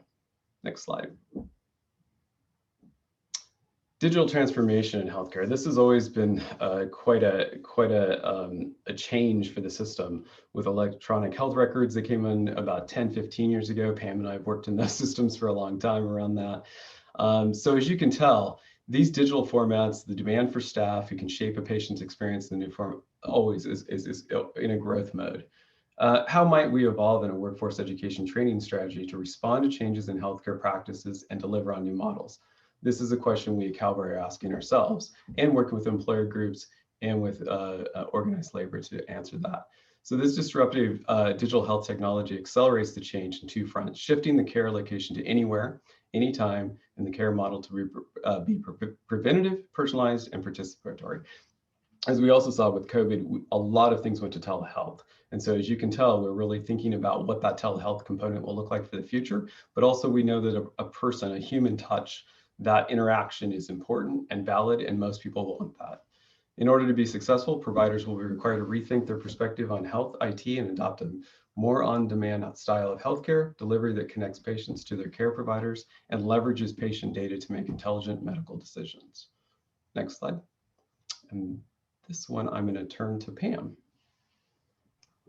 Thank you, Stuart. So as Stuart has mentioned all the way through, Calbright has identified a need to create a series of programs to upskill healthcare workers with critical skills needed for today's healthcare industry. Frontline healthcare workers experience many challenging conditions, often leading to workforce burnout and attrition. And the data slide that we looked at was really impactful on us. Also, in addition, healthcare experts have identified equity disparities in healthcare outcomes that reflect the need for new training that can better support healthcare providers and meeting the needs of diverse communities. The new program pathways, Upskilling for Equitable Health Impacts, will introduce several new programs in the upcoming year, all designed to be responsive to the many changing realities facing frontline healthcare workers in the healthcare delivery. So as Stuart mentioned as well, these programs will be focused on our incumbent workers that are working in positions of nursing assistant, licensed vocational nurse, and medical assistants. Next slide, please. The first program pathway in this series, Interpersonal Skills for Healthcare Workers, is designed to facilitate the acquisition of a set of interpersonal career attributes, sometimes called soft skills, applied in the healthcare setting, critical to improving patient outcomes. This is important. We've talked about this for many, many years in healthcare and other industries of how these skills are vital. But it's never been more important now that we're moving again to digital means to communicate with patients. It's a different skill set. Some of us have obviously had to embrace that, working in the remote environments that we do. And so upskilling for these outcomes is really critical at this point. Attainment of and proficiency in these contextualized skills is fundamentally necessary for any position in the healthcare setting. Although we're focusing on CNAs and LVNs and MAs, this really is universal across anybody working in healthcare. The second program in this series, Diversity, Equity, and Inclusion in the Healthcare Setting, will give students the knowledge, skills, abilities, and behaviors needed to promote inclusive and equitable working environments where individual and group differences are welcomed and valued. Students will learn to embrace diverse perspectives and communities by intentionally practicing personal reflection and the acceptance and respect of others. Students will be able to apply an understanding of diversity, equity, and inclusion to facilitate and advocate for community health, equity, and justice. This is hugely important, as demonstrated on the data slide that Stuart showed previously. Next slide, please. Pick that one. Thank you, Dan. So as the research is rooted in the worker voice. So as you can tell, this looks very similar to what we presented to you with the tech to transfer program as well. And so what we start with is the discovery phase, really talking to the employers, to organize labor, other organizations that are do this work as well. And then we start into the synthesis and really developing a strategy behind this, and bringing in Pam and the instruction side and Cindy and others to really develop and start to think through what this looks like. So Calbright recognizes that healthcare workers are talented and also need support. That's why we're incorporating the worker voice into our research approach. And this is where the co-creation really starts to take place. We'll focus on understanding the assets that workers bring to the table while supporting their learning and professional development. We hope to amplify their needs and showcase how training incumbent workers leads to worker retention, better community health outcomes. So that co-creation takes place, and then we start the research process all throughout that. So it's not just linear, I guess, in terms of the approach. And then what we learn from this is when we develop and actually implement the program. So much like the last program, we also are in the, as President Menon mentioned, we'll launch April 1st. We're in hopes of a launch in May, in late May, to actually have this go through. Next slide. And so the engagement process has already begun. Obviously, Calbright is focused on collaborating with the regional labor organizations, employers, industry leaders in the healthcare sector in order to amplify and share their worker training insights that would benefit the employees. So such questions that we always ask is what would they, as a new employee, is also statistically what I should also share is the most employees that turnover rate is affecting is in that first year. So, you know, in your first year of being employed, what were the things that would have been helpful for a training component that would have affected you to actually be more stable within the organization and feel like you're a part of the organization in a way that's meaningful, but also looking at career pathways. I think that's an important role that we need to play is what would you start out, if you started as a CNA, do you have hopes to becoming an LVN or an RN or thereabouts? Or looking at all of the allied health fields as we start to develop that strategy. And with that, that is the completion of the presentation. So thank you so much for that presentation. Are there any board comments or questions? So I see Trustee Aguinaldo, Trustee Hall, Trustee Grande, and Trustee Terasova. So can we take those questions in order?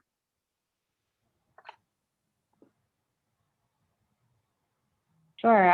Thank you very much, President Haynes. I have 3 questions, and if my colleagues are silent enough, I probably could figure out another 800 questions to ask. So let me just get started.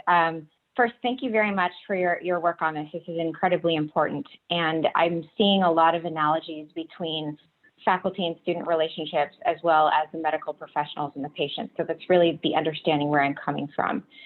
Can you talk about how implicit bias is malleable and how our healthcare professionals who are coming in at the very beginning with just academic instruction find their implicit biases changing when they are introduced into the workforce and gather some experience? So then we end up looking at folks with 2 different groups of implicit biases where you're at the beginning or you're re-entering the profession. They're going to have a different set of challenges. So can you talk about how the curriculum targets both of those populations? I think I'll give that one to Pam. She's the instruction side, yeah. Yes, absolutely. So everybody knows when you're training and when you're teaching courses and training, it's a different environment. Even when we simulate the workplace, it's a different environment being in a school setting. And you really don't understand probably some of those implicit biases until you do get into the workforce, because you're in this contained environment. Most of the time, if it's face-to-face, you get really used to the students that you're working with, that you use as they are the patients and demonstrating these skills. And when you get in the workplace, it could be a totally different diverse community that you're working with. And that's what's really important about the research that we're doing, and that we're talking to the workers and really finding that out, because there is that disconnect. We want to know what were the challenges coming right in the door. We also interview people who have been in the position for a while. So it's not just brand new coming in the first year. We would interview people that have been in the position for a while. They would have a different perspective, as you mentioned. And so it's important to get all of those voices in there. Can I jump in for 1 second, Pam? This is actually what we learned about what the uniqueness of our program development approach. which is that process is not a passive research process, right? We're not looking at a bunch of studies. We're actually out there engaging with frontline workers in order to be able to determine the additional things that we don't just get from a passive employer interaction about what skills are important or needed in industry, but a recognition of what the acumen is, what the conditions are, what you have to be prepared for from the perspective of folks who are successfully already in the employment market. And that, in addition to understanding the employer perspective and a subset of employers, that hiring manager perspective, becomes ingrained in the way that we bring up any new programs. Thank you very much to you both. If you guys don't mind me asking a few more questions of you. On that note, it doesn't really differentiate in the materials that you shared with us whether the curriculum is patient-focused or focused towards your colleague healthcare professionals. And when you're looking at your colleague healthcare professionals, there should be a focus on allyship. Can you talk about how both of those populations are being addressed? Yeah, I would say that it most definitely addresses both populations, especially with these first two, and actually future ones that we're thinking about as well. Obviously, everything revolves around the patient. In healthcare, you have to have that patient lens on at all time. And the way that you treat your coworkers would be reflected in the way that you treat your patients. So it's you have to have that really cohesive working environment. And so everything that we're talking about for these first two programs would be inclusive of both. Thank you. And my last question, at least my last question for now, is with respect to the fourth slide on your presentation. The focus of that slide was turnover among workers, and I think there's a very justifiable increase for the 2020 turnover rate based on the incredible pressure that was placed on healthcare workers because of COVID. Regardless of whether it's 2020 or 2019, though, they're still very high. So I was wondering if you could disaggregate that a little bit in terms of the causes for that turnover. I'll answer that one. The typical turnover rate is around 30%, 27 to 35%, depending on the occupation. So it differs by occupation, CNA being the highest typically. And as you can see with the COVID turnover rate, it has actually increased substantially. What we've also done is talked with entities such as SEIU and United Health Workers, which their turnover rate in many of their hospitals is actually much less than that, based on good training and development strategies which they have. So that's why that partnership, I think, is so strong, and why we need to move forward with that. I would say that also, in addition to that, is the supply demand side. So the demand, you can see, is very high. The supply side, the output is very low. There's multiple reasons behind that. Many times it's because the wages, especially at a CNA level, is not that high typically. So you're looking at averages of $16 to $20 an hour, depending on the location for which you reside. And so that supply side is at a lower rate of just doing the attraction side. What I think that's why we really want to talk about career pathways. And that's the development stage for which we're in here, is to be able to say, although you may be a CNA now, what is that career pathway for you in the future? And how does Calbright play a role within that? Great. Thank you very much. Trustee Hall? Thank you. Yeah, I've got a lot of questions too, and it's probably more than what we can do on this session right now, but it seems to me you have a tough sell for a lot of these people coming back into the industry. If it's known that there's such a high turnover rate, it's ironic that anybody would want to enter an industry in which there seems to be a lot of displeasure or turnover. So it just seems like a tough sell. But putting that aside, I'm not clear, when you talk about digital means of communicating with patients, are you talking about things like Zoom calls, or is that just too basic? Is it something beyond that? And then I have a follow-up question. I just want to make sure I'm clear on the concept of what we're even talking about here. I was to say, Zoom is definitely one way that some of that patient interaction occurs. I'll give an example of my healthcare provider, which has basically an electronic system of engaging with the patients themselves. So I get tasks lists for when I need to do blood work. Not just all my records are kept there in the electronic medical conversion, but my communication with my provider, as well as any other specialists or other interactions I have with other healthcare providers, the hospital system, any of that stuff, that all is connected through this platform medium. And so the training for a provider associated with that type of a delivery model and that type of a patient management model becomes very different than I go in to see my doctor. I sign a piece of paper, they transfer my records to and refer them to somewhere else. Like that's a very manual process that a number of us are used to, and has been mostly our interactions in healthcare is changing. So that's my question. Are we talking about training people to have interactions with patients and or coworkers, or is this part of the medical coding that we're training for right now? No, this would be something new, and it would be for incumbent workers that their workplace has changed, you know. So speaking as to what Ajita was also speaking to, medical assistants, their role has changed. It used to be face-to-face contact. Now they're on the phone or they're on Zoom with their patients, getting their vital signs, getting their intake, doing everything that Ajita had mentioned as well. With preparing the physician for the visit, you know, so that the patient is well prepared going into that visit. So we're talking about incumbent workers that really need this additional training. And when we're talking about the soft skill training and developing interpersonal skills, are we teaching them online what these interpersonal, how to improve their interpersonal skills?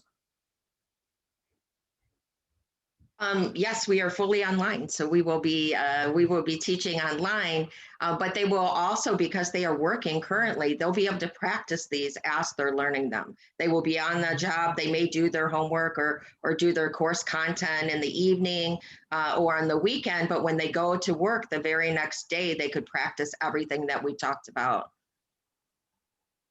Okay, yeah, I hope it works. It just seems ironic, though, that we're teaching interpersonal skills online like that, as opposed to face to face. But maybe that's an old-fashioned way of looking at things. I don't know. I think it's I think it's a fair point. I think that's why this one was particularly interesting in the context of incumbent worker training. So if you think about them already interacting in ways, it changes the nature of how we design our online curriculum, and it changes the interaction of the way it's taught, because suddenly you have sort of real-time practical application happening that can be supported and coached and guided by an instructor in a different way. So it's actually, it's going to be, that part's going to be fairly extraordinary in terms of what that simulates for that experience. It's not just the typical, I looked at a couple of slides online and then I went back to my day-to-day job. There's so much opportunity for you to be testing what you're learning, and for that kind of interaction and feedback to really enhance what somebody takes away from that kind of a training. So just final question. I don't mean to hog all the time, but just as an example, will you have a medical assistant as the teacher or professor talking to a group of 20 or 30 other medical assistants online? No, so we'll have, possibly we'll have them on panels talking to their coworkers, but we will have faculty that meet the minimum qualifications to teach in this profession or in healthcare professions to be the instructor.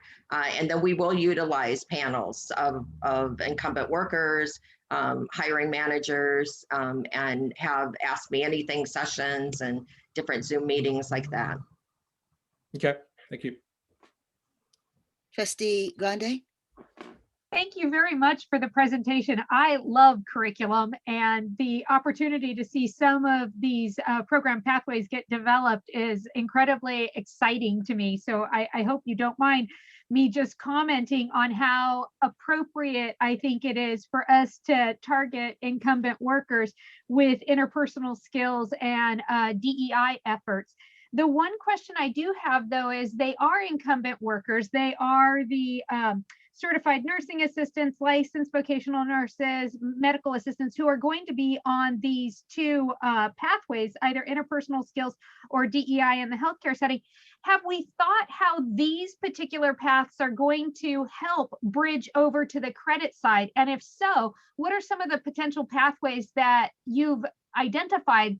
In fact, even examples of courses that you think that these students would then maybe be able to apply credit for prior learning to skip forward as they move on to the credit side of the curriculum. I'd just like to know if we've, kind of mapped it out the rest of the way.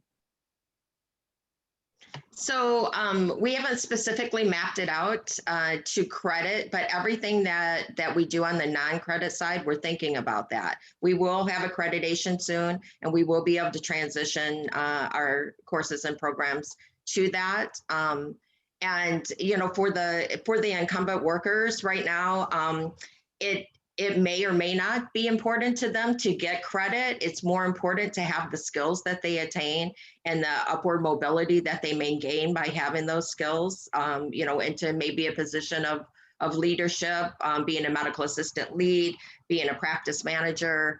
So I think we always think about that, giving students credit for the learning that they already have and for what they're learning from us, how they can take that and move on with it. But more importantly, right now, I think it's the here and now of what is happening in the healthcare system. Thank you, Pam. And Trustee Kara Silva. Thank you.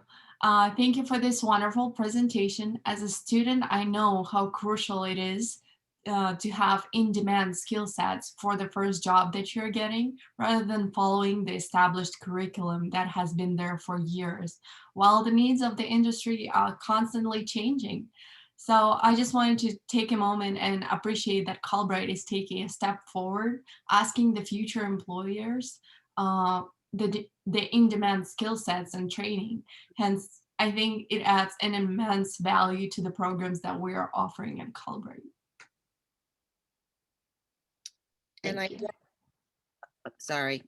I don't see any other hands up. I just have an observation. I am really pleased to see the development of these, what folks have considered to be soft skills relative to relationship building and how one interacts with the patient.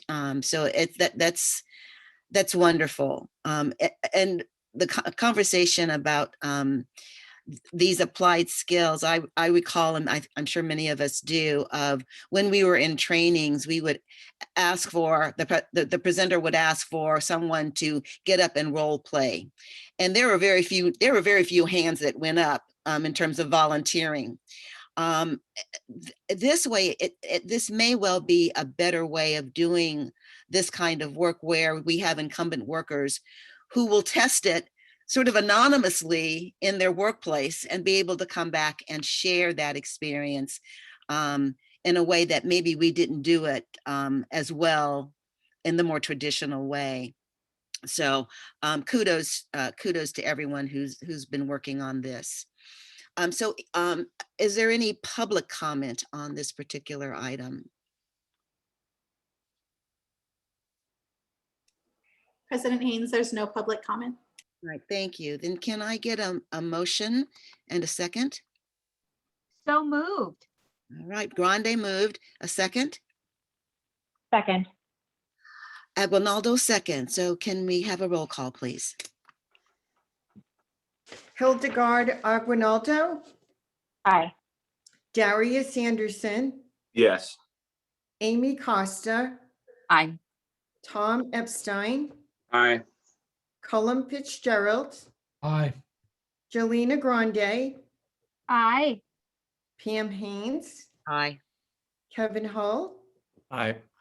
Lieutenant Governor Eleni Kounalakis, Aye. Jennifer Perry. Jennifer? Okay. Sorry, Bill- aye. Okay, thanks. Bill Rawlings. Aye. The vote is unanimously approved, President Haynes. Thank you so much. We're now going to move to our next item, which is 4.4, which is the course outline of record regarding, I believe the WF stands for Workforce 500, career readiness and program modifications. And we have Ms. Sanborn who is presenting. Thank you, President Haynes, President Acosta, our Vice President Acosta, and the members of the board. Again, I would like to speak to you about curriculum, and this time it's a modification. It's not a new course. And what we will be modifying is what we all call the Essentials course, but College and Career Essential Work Skills course is what will be modified. So over the course of the last year, we have carefully monitored the effectiveness of the College and Career Essential Skills course. Along the way, we identified barriers that prevented our students from progressing in their program pathways and content that is not representative of the needs of our population. The one part of the College and Career Essential Skills course that is of great importance to our students is the career readiness piece. Therefore, we are requesting approval of a course modification that will eliminate barriers and provide content that solely focuses on picking a job, finding a job, and thriving in a job. Students will be co-enrolled in WF 500 Career Readiness and their program of study course to allow them to fully immerse in all aspects of their chosen career without barriers of sequential courses. So for this particular course, WF 500, which we have called Essentials in the past, we are making some substantive changes to it. We are making a name change, so it will go from College and Career Essential Skills to Career Readiness. We are changing the number of hours, so it will go from 50 hours of content down to 24 hours. We are having significant content changes. So we're removing math, reading, writing, as we have determined that those skills, they're getting them while they're in their course of study. So in IT, medical coding, and cyber, we're gauging that as they're replying to posts and writing papers or writing answers. We are assessing that in their core courses. And what we'll be adding is more robust career readiness content, which is really needed for our students to be able to go out there and transition into career right after being with us in their program. This course is tied to 3 programs right now. So it's the medical coding, it's IT support, and cybersecurity. For future programs, we do not anticipate that this course will be attached to every course or every program that we uplift, as seen in our Transition to Tech CRM course and program.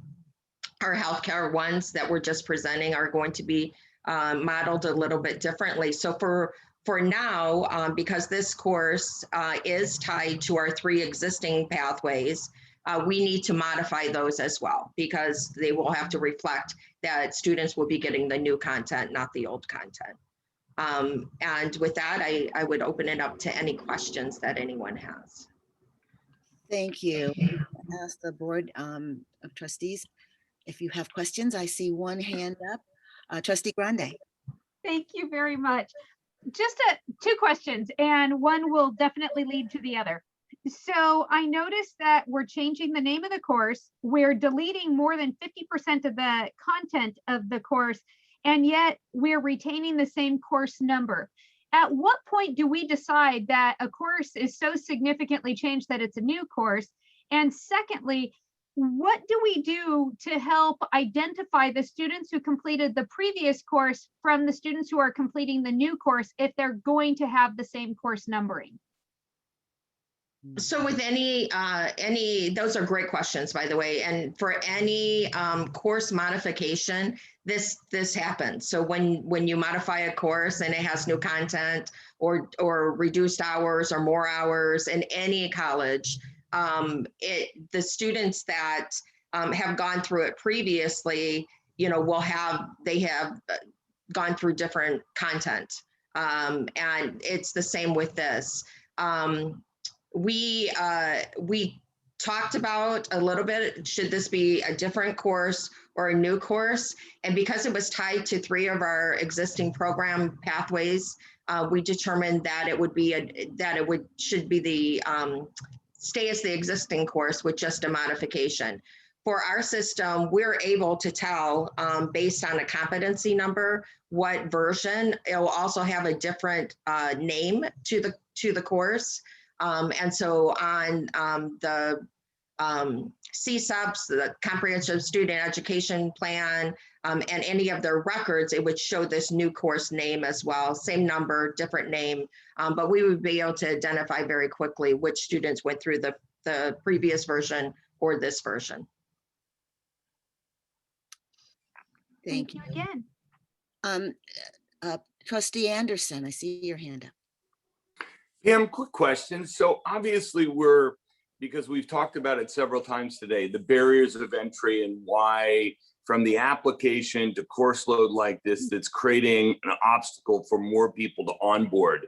Obviously, when you reduce something from 50 to 24, you've looked at what's of value and not. These types of things, are the remaining 24 hours still of value, and are the students telling us that? Or, because I'm worried about, you've set in our plan a very aggressive, and the Lieutenant Governor referenced this, 5,000 people. The problem is once that's written, our friends across the street in the Capitol are going to use that as a benchmark. So for me, I'm thinking the whole time, okay, we got to do whatever we can to get more people in, less barriers, make sure that there aren't obstacles. Are we sure that we really need this class? Absolutely. And I'll explain why. We want our students to think about career from the moment that they walk in the door. We want to either be helping them advance, upskill in their careers, or get a new career, transition from a different industry, all of these things. That's what we're focused on. And for this really helps our students coming in for our original 3 program pathways to really focus on their career right from the beginning. So we have plans to really guide the students. It won't be a barrier because it won't be just thrown at them. You have to do this. There'll be parts as they're going through their career program that they can either step over to the side and focus on doing part of their career readiness and then come back over, or simultaneously they can do it, or they could do larger chunks at a time as well. So we'll have different plans for different students depending on what their needs are. But we really want them to be engaged and really thinking about this. How it was set up before, first of all, the College and Career Essential Skills course originally was in the beginning, which prevented a barrier of them even getting into their program of study courses. So we eliminated that barrier by having them co-enrolled. We still found that there's a barrier. They're not getting, in their original version, enough of that career readiness, so much that we had to put it at the end. So a student would get done with their program pathway, they would get their credential, and then we would help with career services to help them do all of these things, update their resume, look for jobs, get on LinkedIn. And it was more personal one-on-one experience for the students who engaged in that. This will help us to scale up because it will be a course that takes them along with this. Right alongside with the content that they'll have of writing their resume, getting on LinkedIn, really all of those aspects of finding a job, getting a job, thriving in a job. They will also have the opportunity to have career services hold events ask me anything with the industry leaders, people who work the same job that they're looking for as well. So we'll have all of these opportunities. And right from the very beginning, they're thinking about that end goal of getting a job. We're hoping that that will also motivate them to move quicker through their program of study courses because they see the end. It's not this big, long sequential thing that I'll never get to. It's right there, it's attainable, and all I have to do is move forward. Thank you. I see a hand up for Trustee Aguinaldo. I think you're muted still. Oh, there you go. That would be helpful if I unmuted myself. I just pulled a Tom.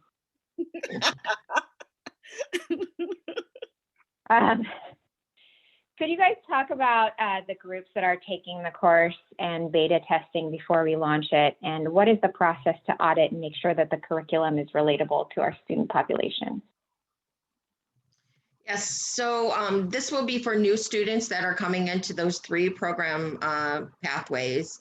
And we'll closely monitor, trust me on that one, we will closely monitor what is going on with this group of students. And we're hoping to obviously, have student feedback as well with surveys and because it will be this interactive part of them looking for a career and attending these events, we will have a better opportunity to get to know our students as well through all of the connections that we'll have available for them.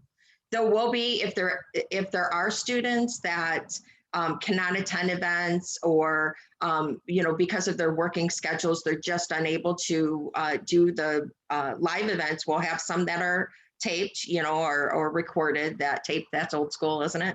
We'll have them recorded so that they can watch them at a different time, but we'll also have one-on-ones too. So instructors and career services folk will be able to help individually if a student is not able to attend anything that they're really interested in. I'll just mention, because the survey instruments and all that other stuff is, a lot of institutions do that. I think what I am excited about is that because we can track at the competency level, our instructors themselves can have a different view of, if there is a peak in some aspect of a lesson or skill development that folks are having trouble with, and then they can adjust the lesson, the content, the context of what they're doing or the interaction with student. And, a year ago, we were not instrumented to do this, and we are instrumented in such a fundamentally different way that it allows for us to change and make improvements much more regularly, and it empowers our faculty to do so.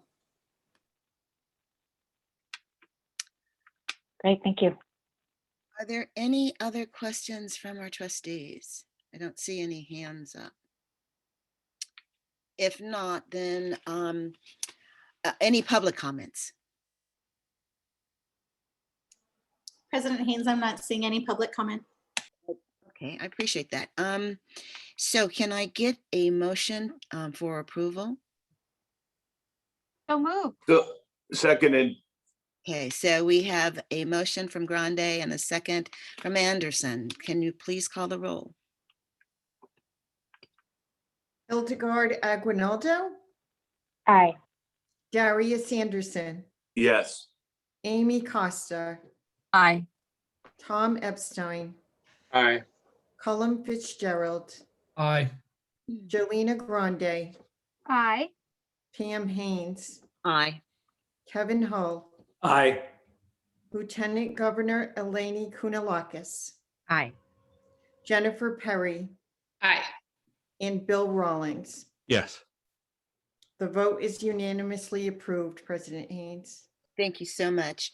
We're now going to move to item 4.5, which is the Salesforce Architect and Development Services Agreement. And we have Mr. Bell who will be presenting this item.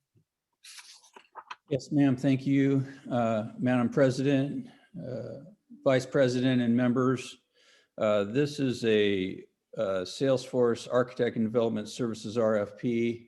It's for about $242,000 for a one-year term.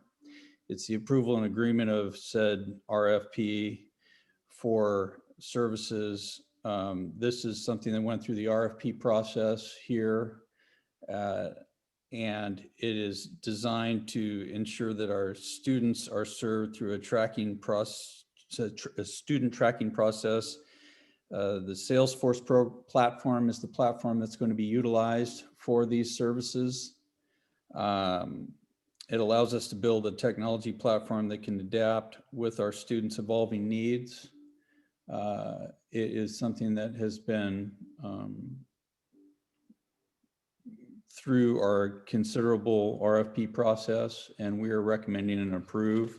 Again, it is for a 1-year term and for $242,000. We're recommending approval. Thank you. Do I have any questions from the board? Okay, so I have 2 hands up. First is Trustee Rawlings and then Trustee Anderson.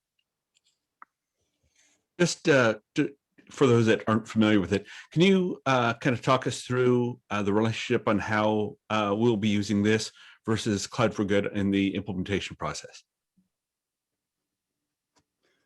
I'm sorry, versus which one, which pieces? Say one more time. Sorry. With this contract and their relationship as far as Salesforce architecture versus Cloud for Good that we have on contract for implementation.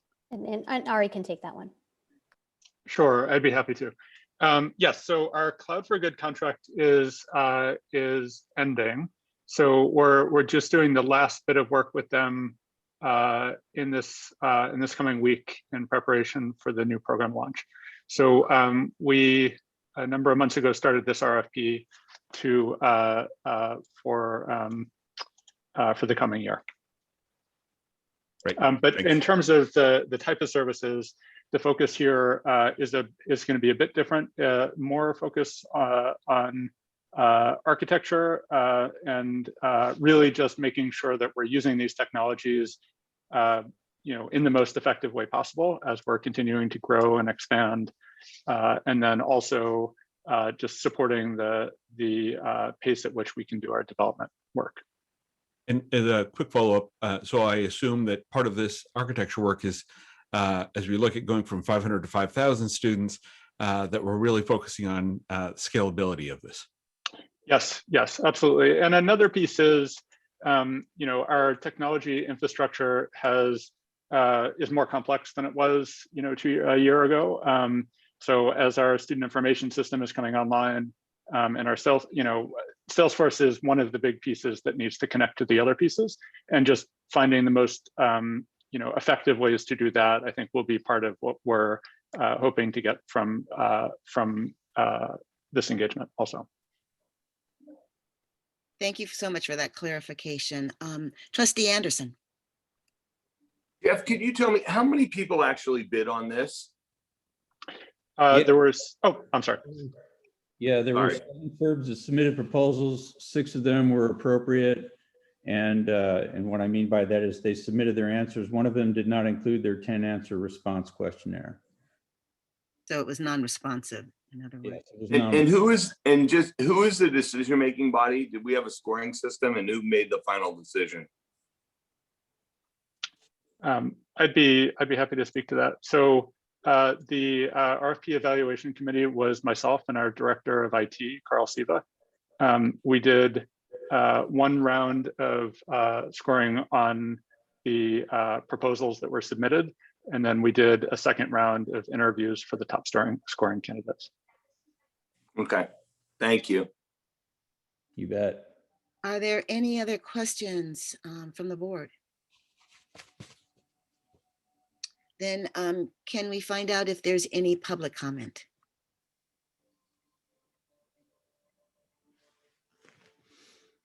President Haynes, I'm not seeing any public comment. All right, thank you. Then can I get a motion to approve? I'll move to approve.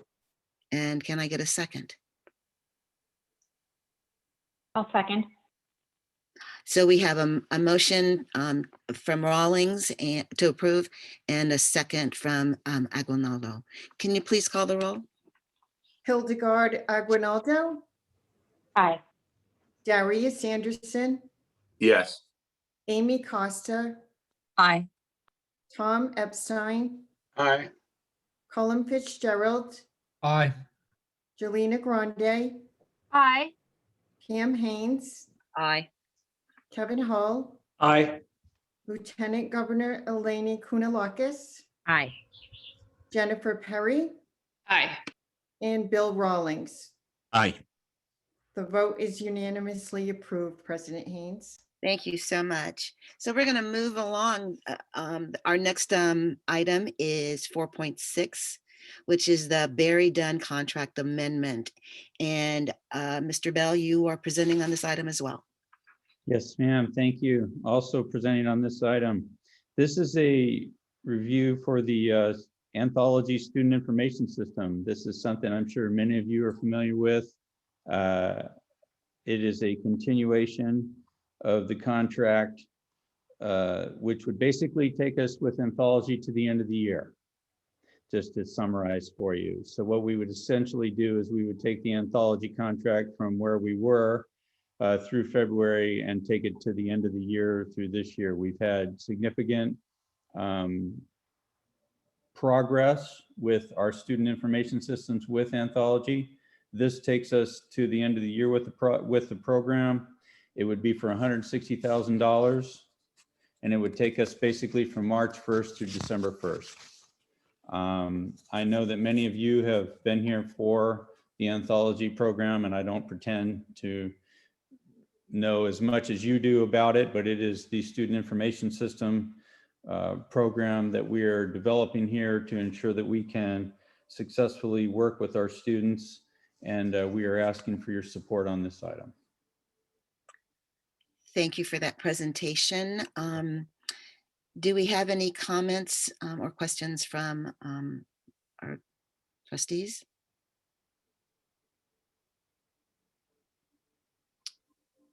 I don't see any hands up. Well, then, do we have any public comments?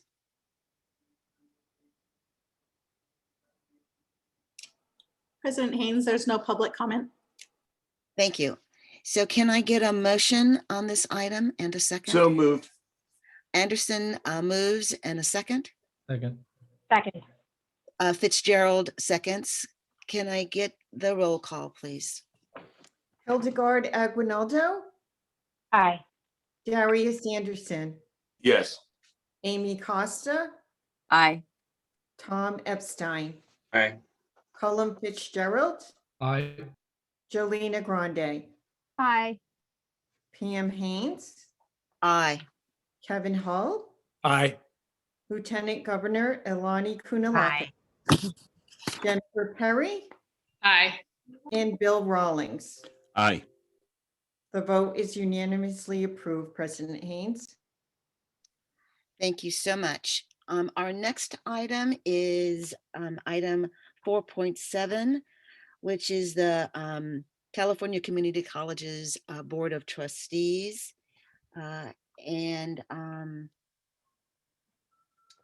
So you can introduce this item, President Mignon. Sure. The Calbright Board of Trustees can submit one ballot comprised of selected candidates to the California Community College Trustee Board on or before April 25th of this year. You have to, Calbright must select its candidates at the next meeting of the Executive Committee, which is on April 21st, 2021. And so we are asking that the board authorize the Executive Committee of the board to select the candidates for whom the board will cast its votes. And so that is the authorization that is being requested, President Haynes.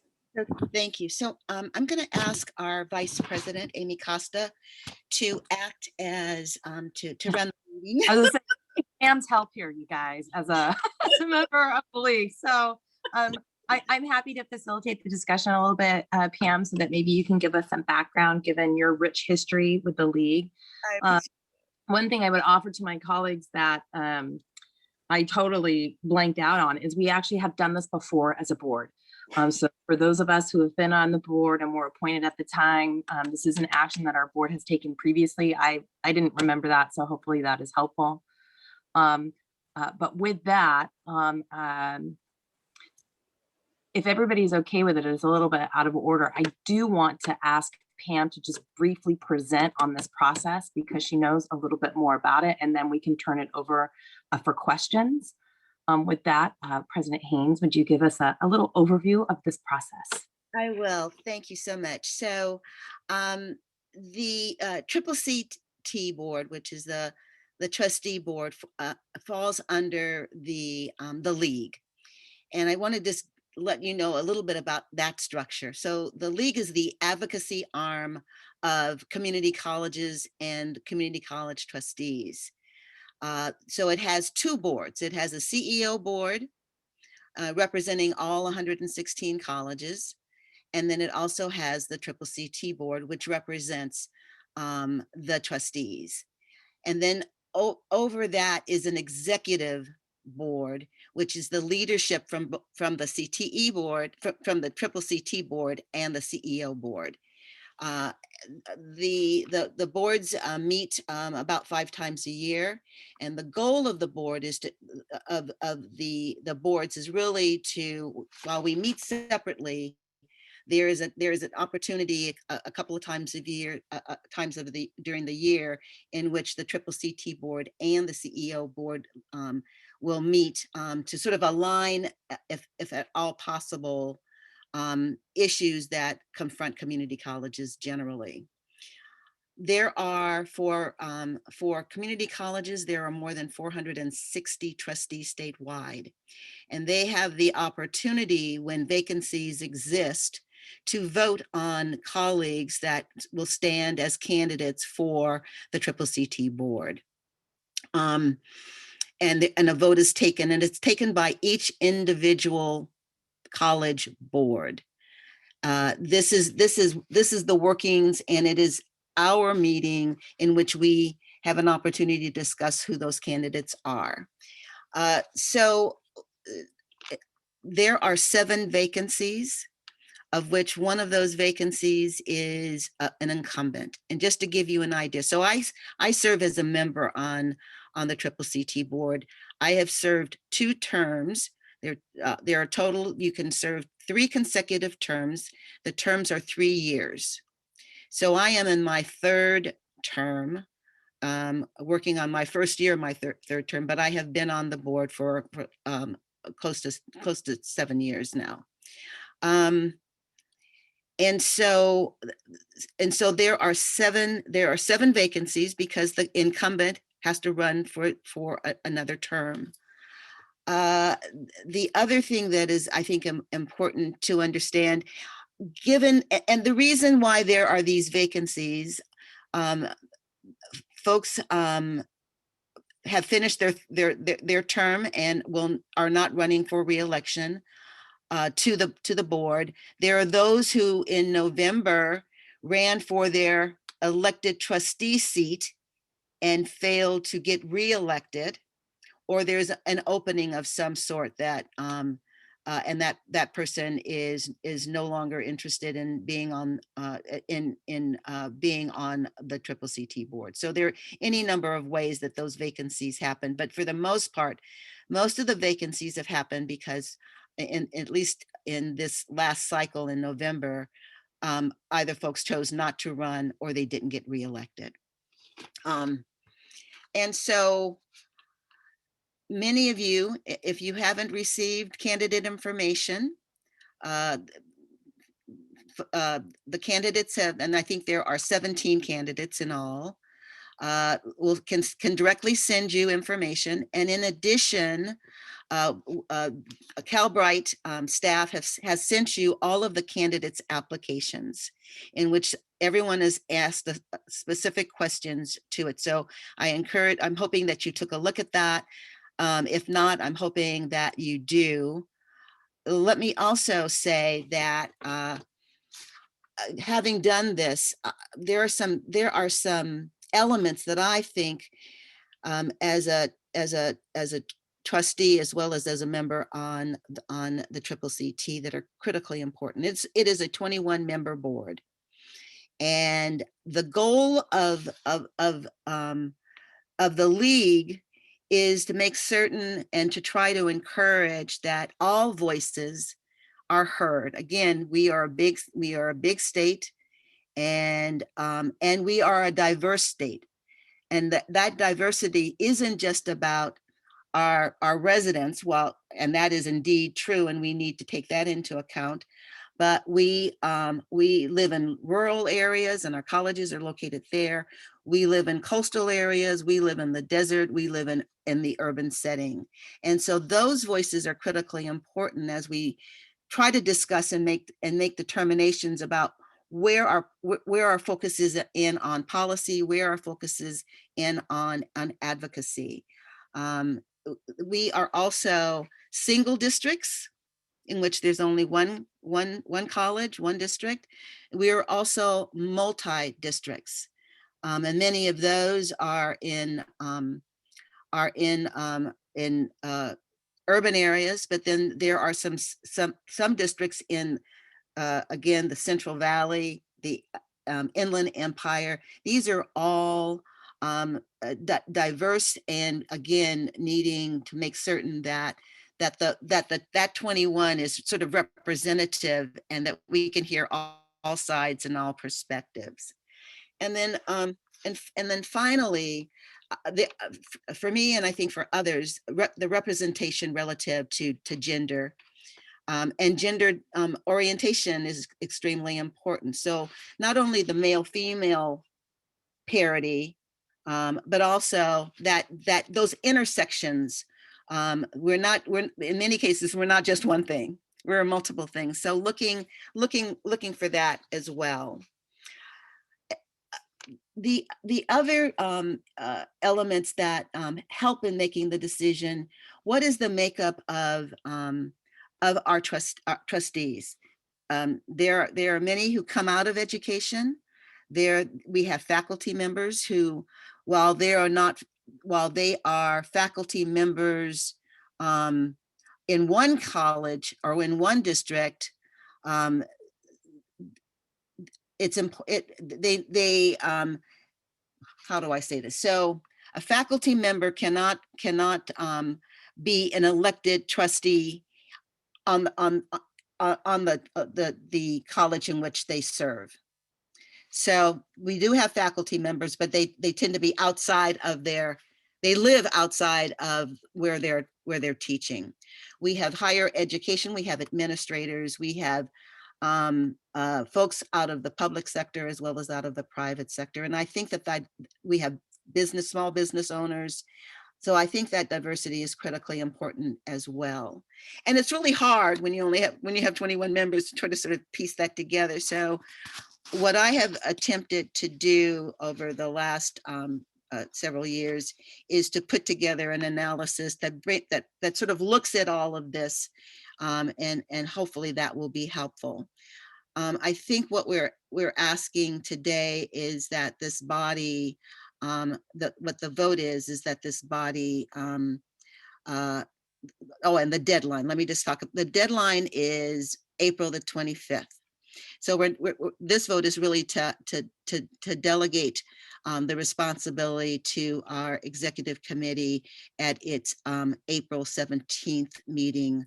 We have one ballot, and then there are 7 slots in which to fill, and that's the goal. So with that, I will pause and see if there are any other questions. Pam, can I ask a couple of just kind of clarifying questions? I might call on our President Emeritus Epstein, who oversaw this process last year, to kind of talk about the process. And then also, we're delegating authority to the executive committee, if other members, want to communicate anything about the candidates, is there a process to do that? So maybe let's start with President Emeritus Epstein to talk about the process last year, and then Pam, maybe you can answer the question about, people providing any comments they might have. Sure. in all honesty, last time the board asked President Haynes, who at the time was vice president, for her recommendations, and we pretty much followed what she recommended. She was very open to answering questions, and we had all the biographical detail about everybody, but we kind of deferred to her wisdom.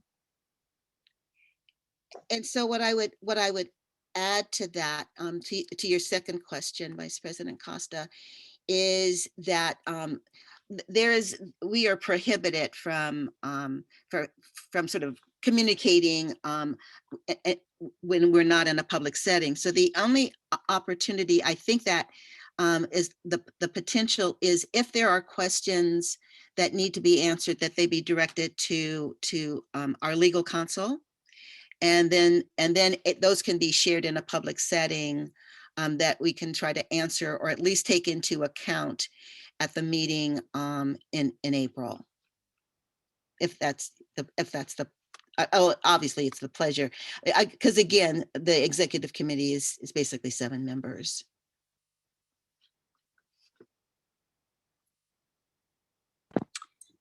Okay, with that, are there any questions of the board members?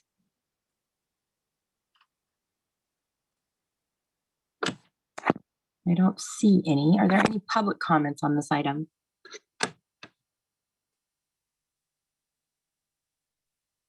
Vice President Costa, I'm not seeing any public comment. Okay, with that, this is an action item. Does somebody have a motion? So moved. I'll second. Okay, we have Fitzgerald with the motion and Perry with the second. With that, let's call the roll. Hildegard Aguinaldo, Aye. Darius Anderson, Yes. Amy Costa, Aye. Tom Epstein, Aye. Cullum Fitzgerald, Aye. Jolena Grande, Aye. Pam Haynes, Aye. Kevin Hull, Aye. Lieutenant Governor Eleni Kounalakis, Aye. Jennifer Perry, Aye. and Bill Rawlings. Aye. The vote is unanimously approved, President Haynes. Thank you so much. So we have concluded our action items. We did really good, you guys. And I think that we didn't stifle any comments and any questions. So I really, really appreciate that. We're now going to move to our next item 5, which is agenda item 5, which is information and reports. So can we 5.1 is the budget development update. Mr. Bell, it's still your gig. Thank you, Madam President. And again, I had a chance to talk to a few of you at the beginning when we were presenting some of the items earlier that were action items, but Jeff Bell, your CFAO, and as we kick off, I just want to say very briefly, we are kicking off the budget season here. Of course, it kicked off in January formally. This is the budget process that we're getting involved in here as Calbright. As you well did last year, we are starting that process now. Next slide, please. This is the process that we go through every year. We have budget policies in place that allow us to go through our processes of developing a budget, as every other community college does, and we go through it here as well. And it is something that is a statement for us, as well as a piece of our legislative duties and responsibilities to make sure that we serve our students in the best manner possible. And what we have before you today is just a reminder that we're kicking that off now. Next slide, please, with a calendar that shows you that we are underway even as we speak. We're going to be developing the process by which we pick members for our team meetings, our advisory committee, and then the presentations that will be coming back to you in the early spring or late spring, early summer, followed by a public hearing and a final budget adoption. Many of you have already gone through this before. So I don't want to repeat things to you that you already know. And many of you already do this in some of your other duties and responsibilities. So I apologize if I'm going rather quickly, but I feel like I'm telling people things they may already know, and I don't want to do that. Next slide, please. In building the budget, though, what I thought I'd spend a couple of minutes on is talking about the budget inputs, the things we're going to do, the developing of the revenue and expenditure estimates. I think we're going to have a little bit of a conversation about that this year, because it's going to have to do somewhat with what we have as our existing resources and what we think is going to come from the state and the discussions they're going to have and what we have in our existing resources. I think that'll be a conversation that'll be important to us, and strategies to close any budget gaps we have with our ideas and thoughts. We've had a very robust conversation today about our strategies and our upcoming ideas and thoughts about where we're going in the future.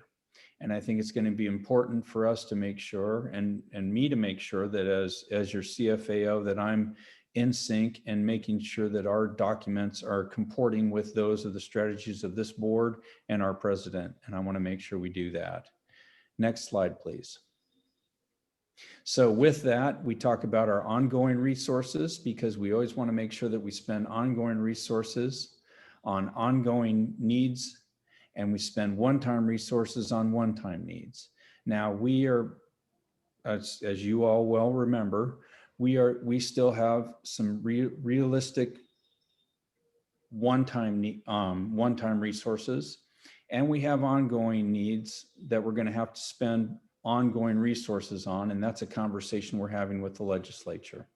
And there's a variety of things we can spend our ongoing resources on.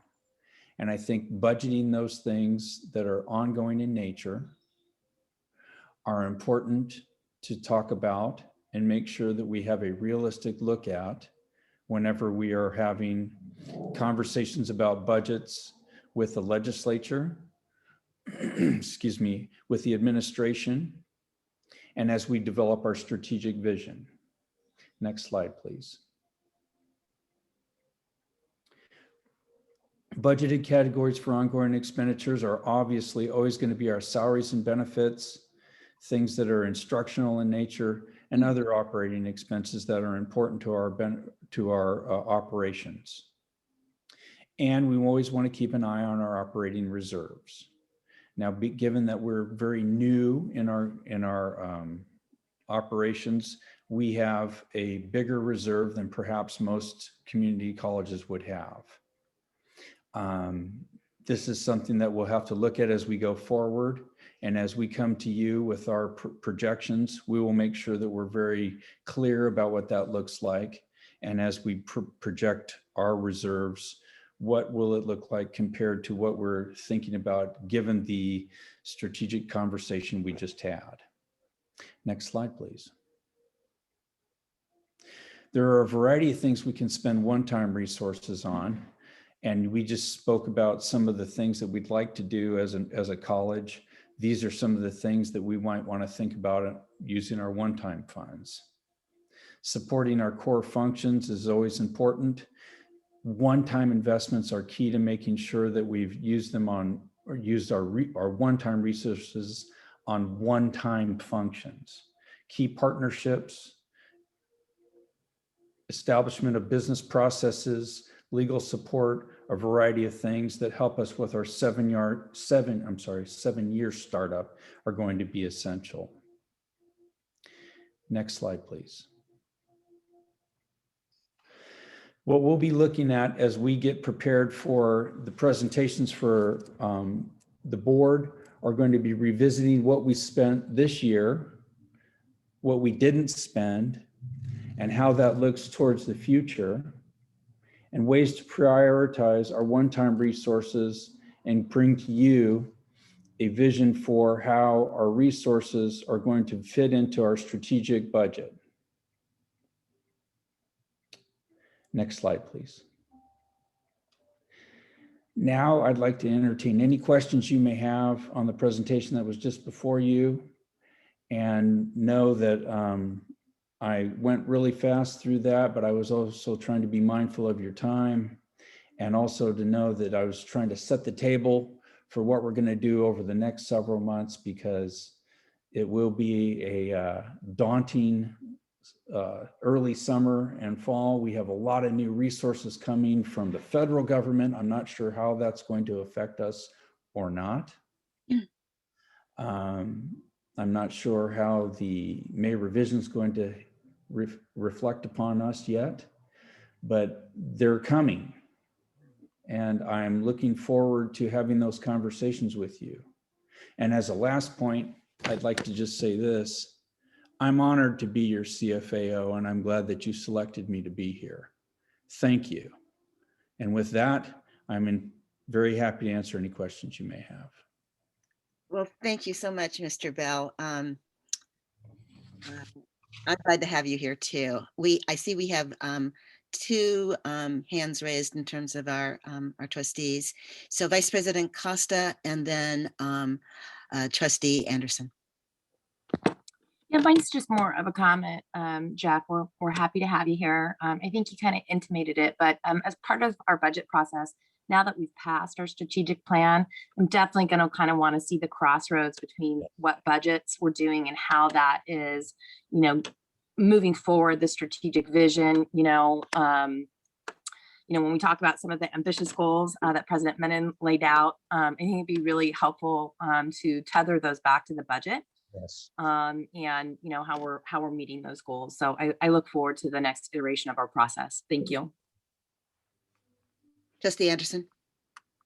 And Jeff, I'm glad you're here also. The question is, you alluded to it, we're in discussions with the legislature. What I'd like to know, because obviously this was a point of contention and at the time, both, President Haynes and Emeritus President Epstein did an amazing job at working with the legislature to go ahead and defend the attacks. So either you or Gita, can you give me an idea of what we're doing, and is, Skinner and Ting involved in what we're looking at using both short-term and long-term? Those conversations, and if I take your question correctly, I want to make sure that I understand it correctly. It's to what extent we're still fending off those attacks on us as an organization. Is that what I'm hearing? Not necessarily the attacks, but as you put the budget together, the two budget chairs, are going to be watching very closely. And since what we went through the last go around, I was just wondering what we've done to work with them. Sure. And I don't want to supersede my boss. So I can go ahead and then you can jump in, because Jeff has been a very instrumental part of the team of folks that are working on the budget and advocacy front with respect to the Capitol. The other tandem on that is Jennifer Johnson, who we approved late last year as our VP of Government Relations. So I think there's a combination of things happening on the advocacy front.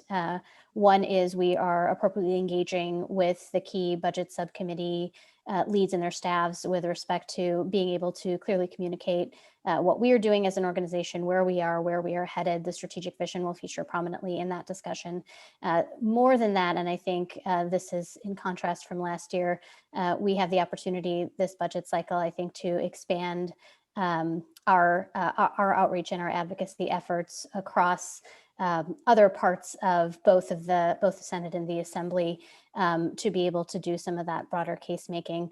The truth is we are just in a fundamentally different place than we were a year ago. And I think part of our effort is going to be clarifying and communicating that to several members of the legislature, including those who have been longtime supporters, including those who have been cautiously waiting to see what happens. And there's an opportunity to for us to share kind of the progress that we've made, and as well as folks who are experiencing things in their communities that they that's on a level that they haven't before. And so I think we are also having the conversations with those folks representing areas of the state that are that we are focused on and who share in the need to find additional new solutions to sort of re-represent ourselves and our opportunity to engage in that manner. So I think there's several different things going on.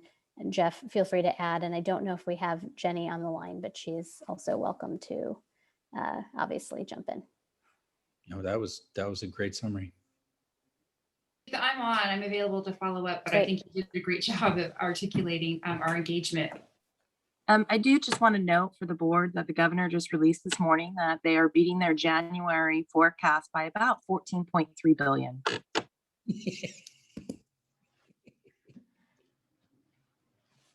We should increase our ask.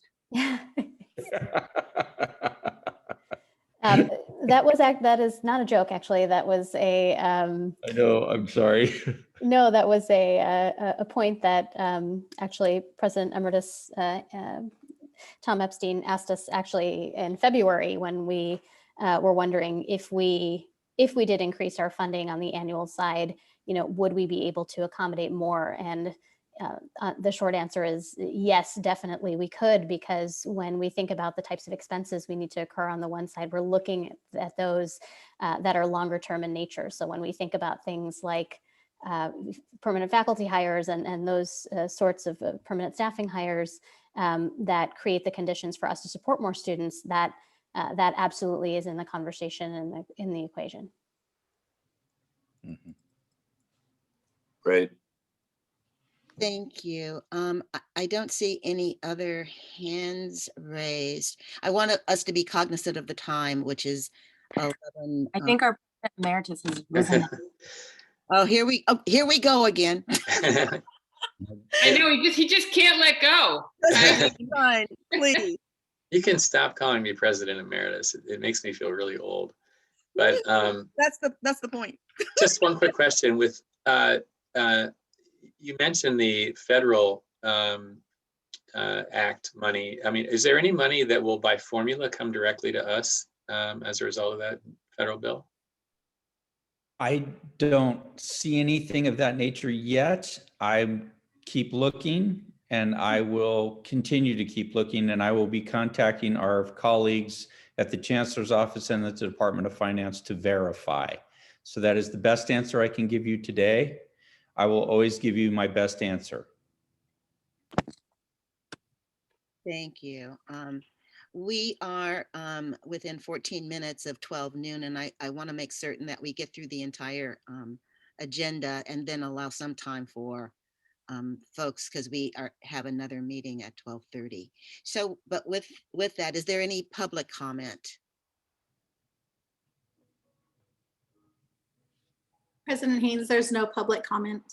Okay, then we're going to go to 5.2, which is contracts and purchases. And again, that's Mr. Bell. Still me, I'm sorry. Okay. Okay, so in the federal contract, or I'm sorry, I said federal contracts. I didn't mean it. In the contract section, there are, you have before you the contracts executed in February of last year. There's about 226,000 that are new, 8,600 amended, and 70,000 that are extended in nature.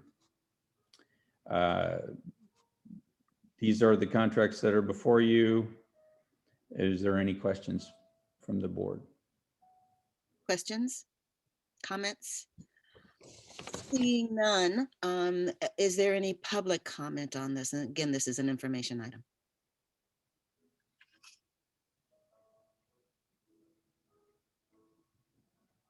Ms. Cruz?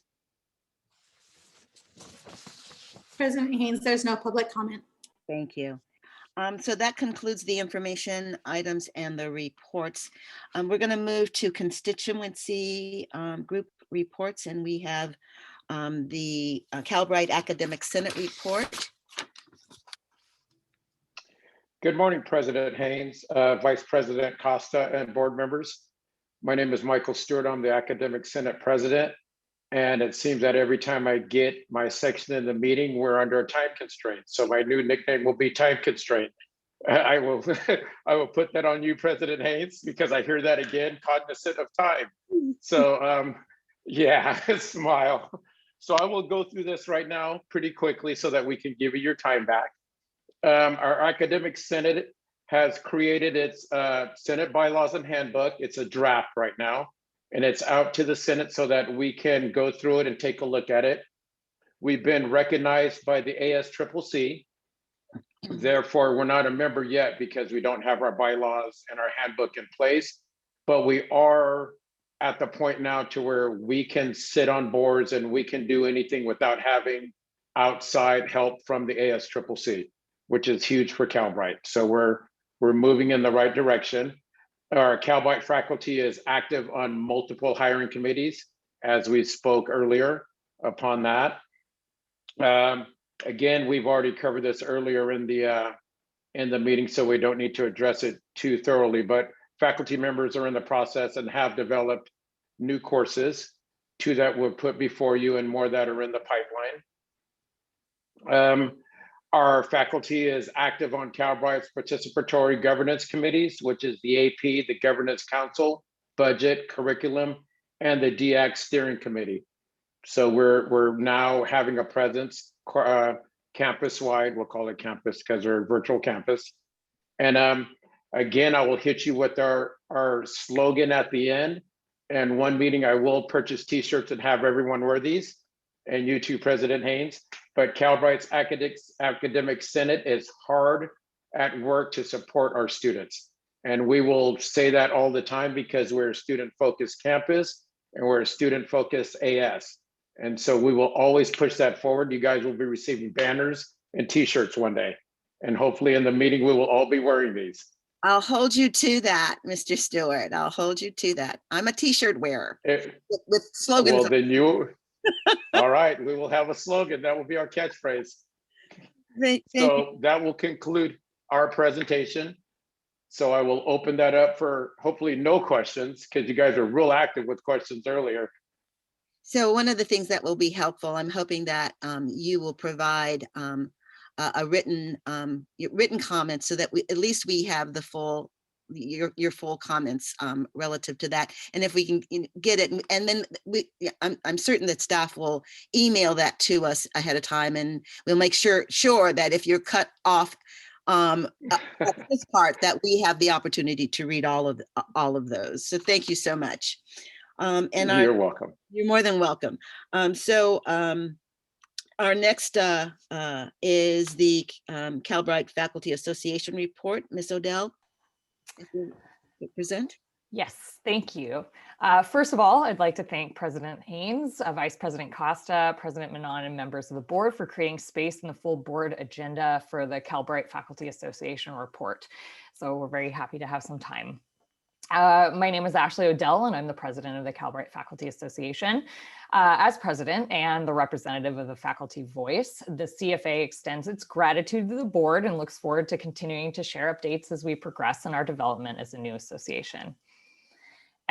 As you have heard from in the Academic Senate President Michael Stewart's report, faculty are working very hard to support students, develop new programs, ensure equity and accessibility, and to further the development of the college. Specifically, I have some highlights that pertain to the Faculty Association in particular. We're working together with administrative team and at the bargaining table to establish the initial contract for Calbright College's faculty. Inaugural negotiations occurred on March 1st and March 12th, and the next bargaining dates are being determined. So pretty exciting start to that process, which will is a process. The bargaining approach is being supported by specialized training and interest-based bargaining.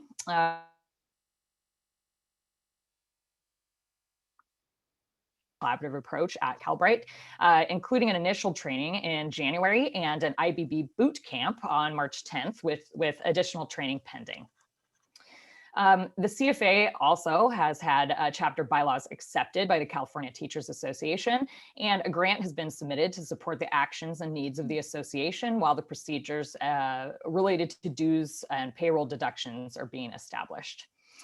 We're excited to be collaborating with administration to establish working conditions that are supportive of faculty success and thereby the advancement of our students and our institution as a whole. We're dedicated to the success of Calbright College and want to thank all the collaborators in this important work. And again, thank the board for your time and support. So that was brief because I wanted to make sure to be cognizant of your time. And as I heard what you shared with President Stewart, I will make sure to get the written comments in for you as well. Perfect. Thank you so much. Is there any public comment on any of the items that Ms. Cruz? President Haynes, there's no public comment. Thank you. Well, we have a little bit of time to spare, so thank you so much. So the business of the board is now complete, and we can adjourn. So thank you so much for your participation, board members. I'll see at least most of you back at 12:30 for the Board of Governors meeting. Thank you.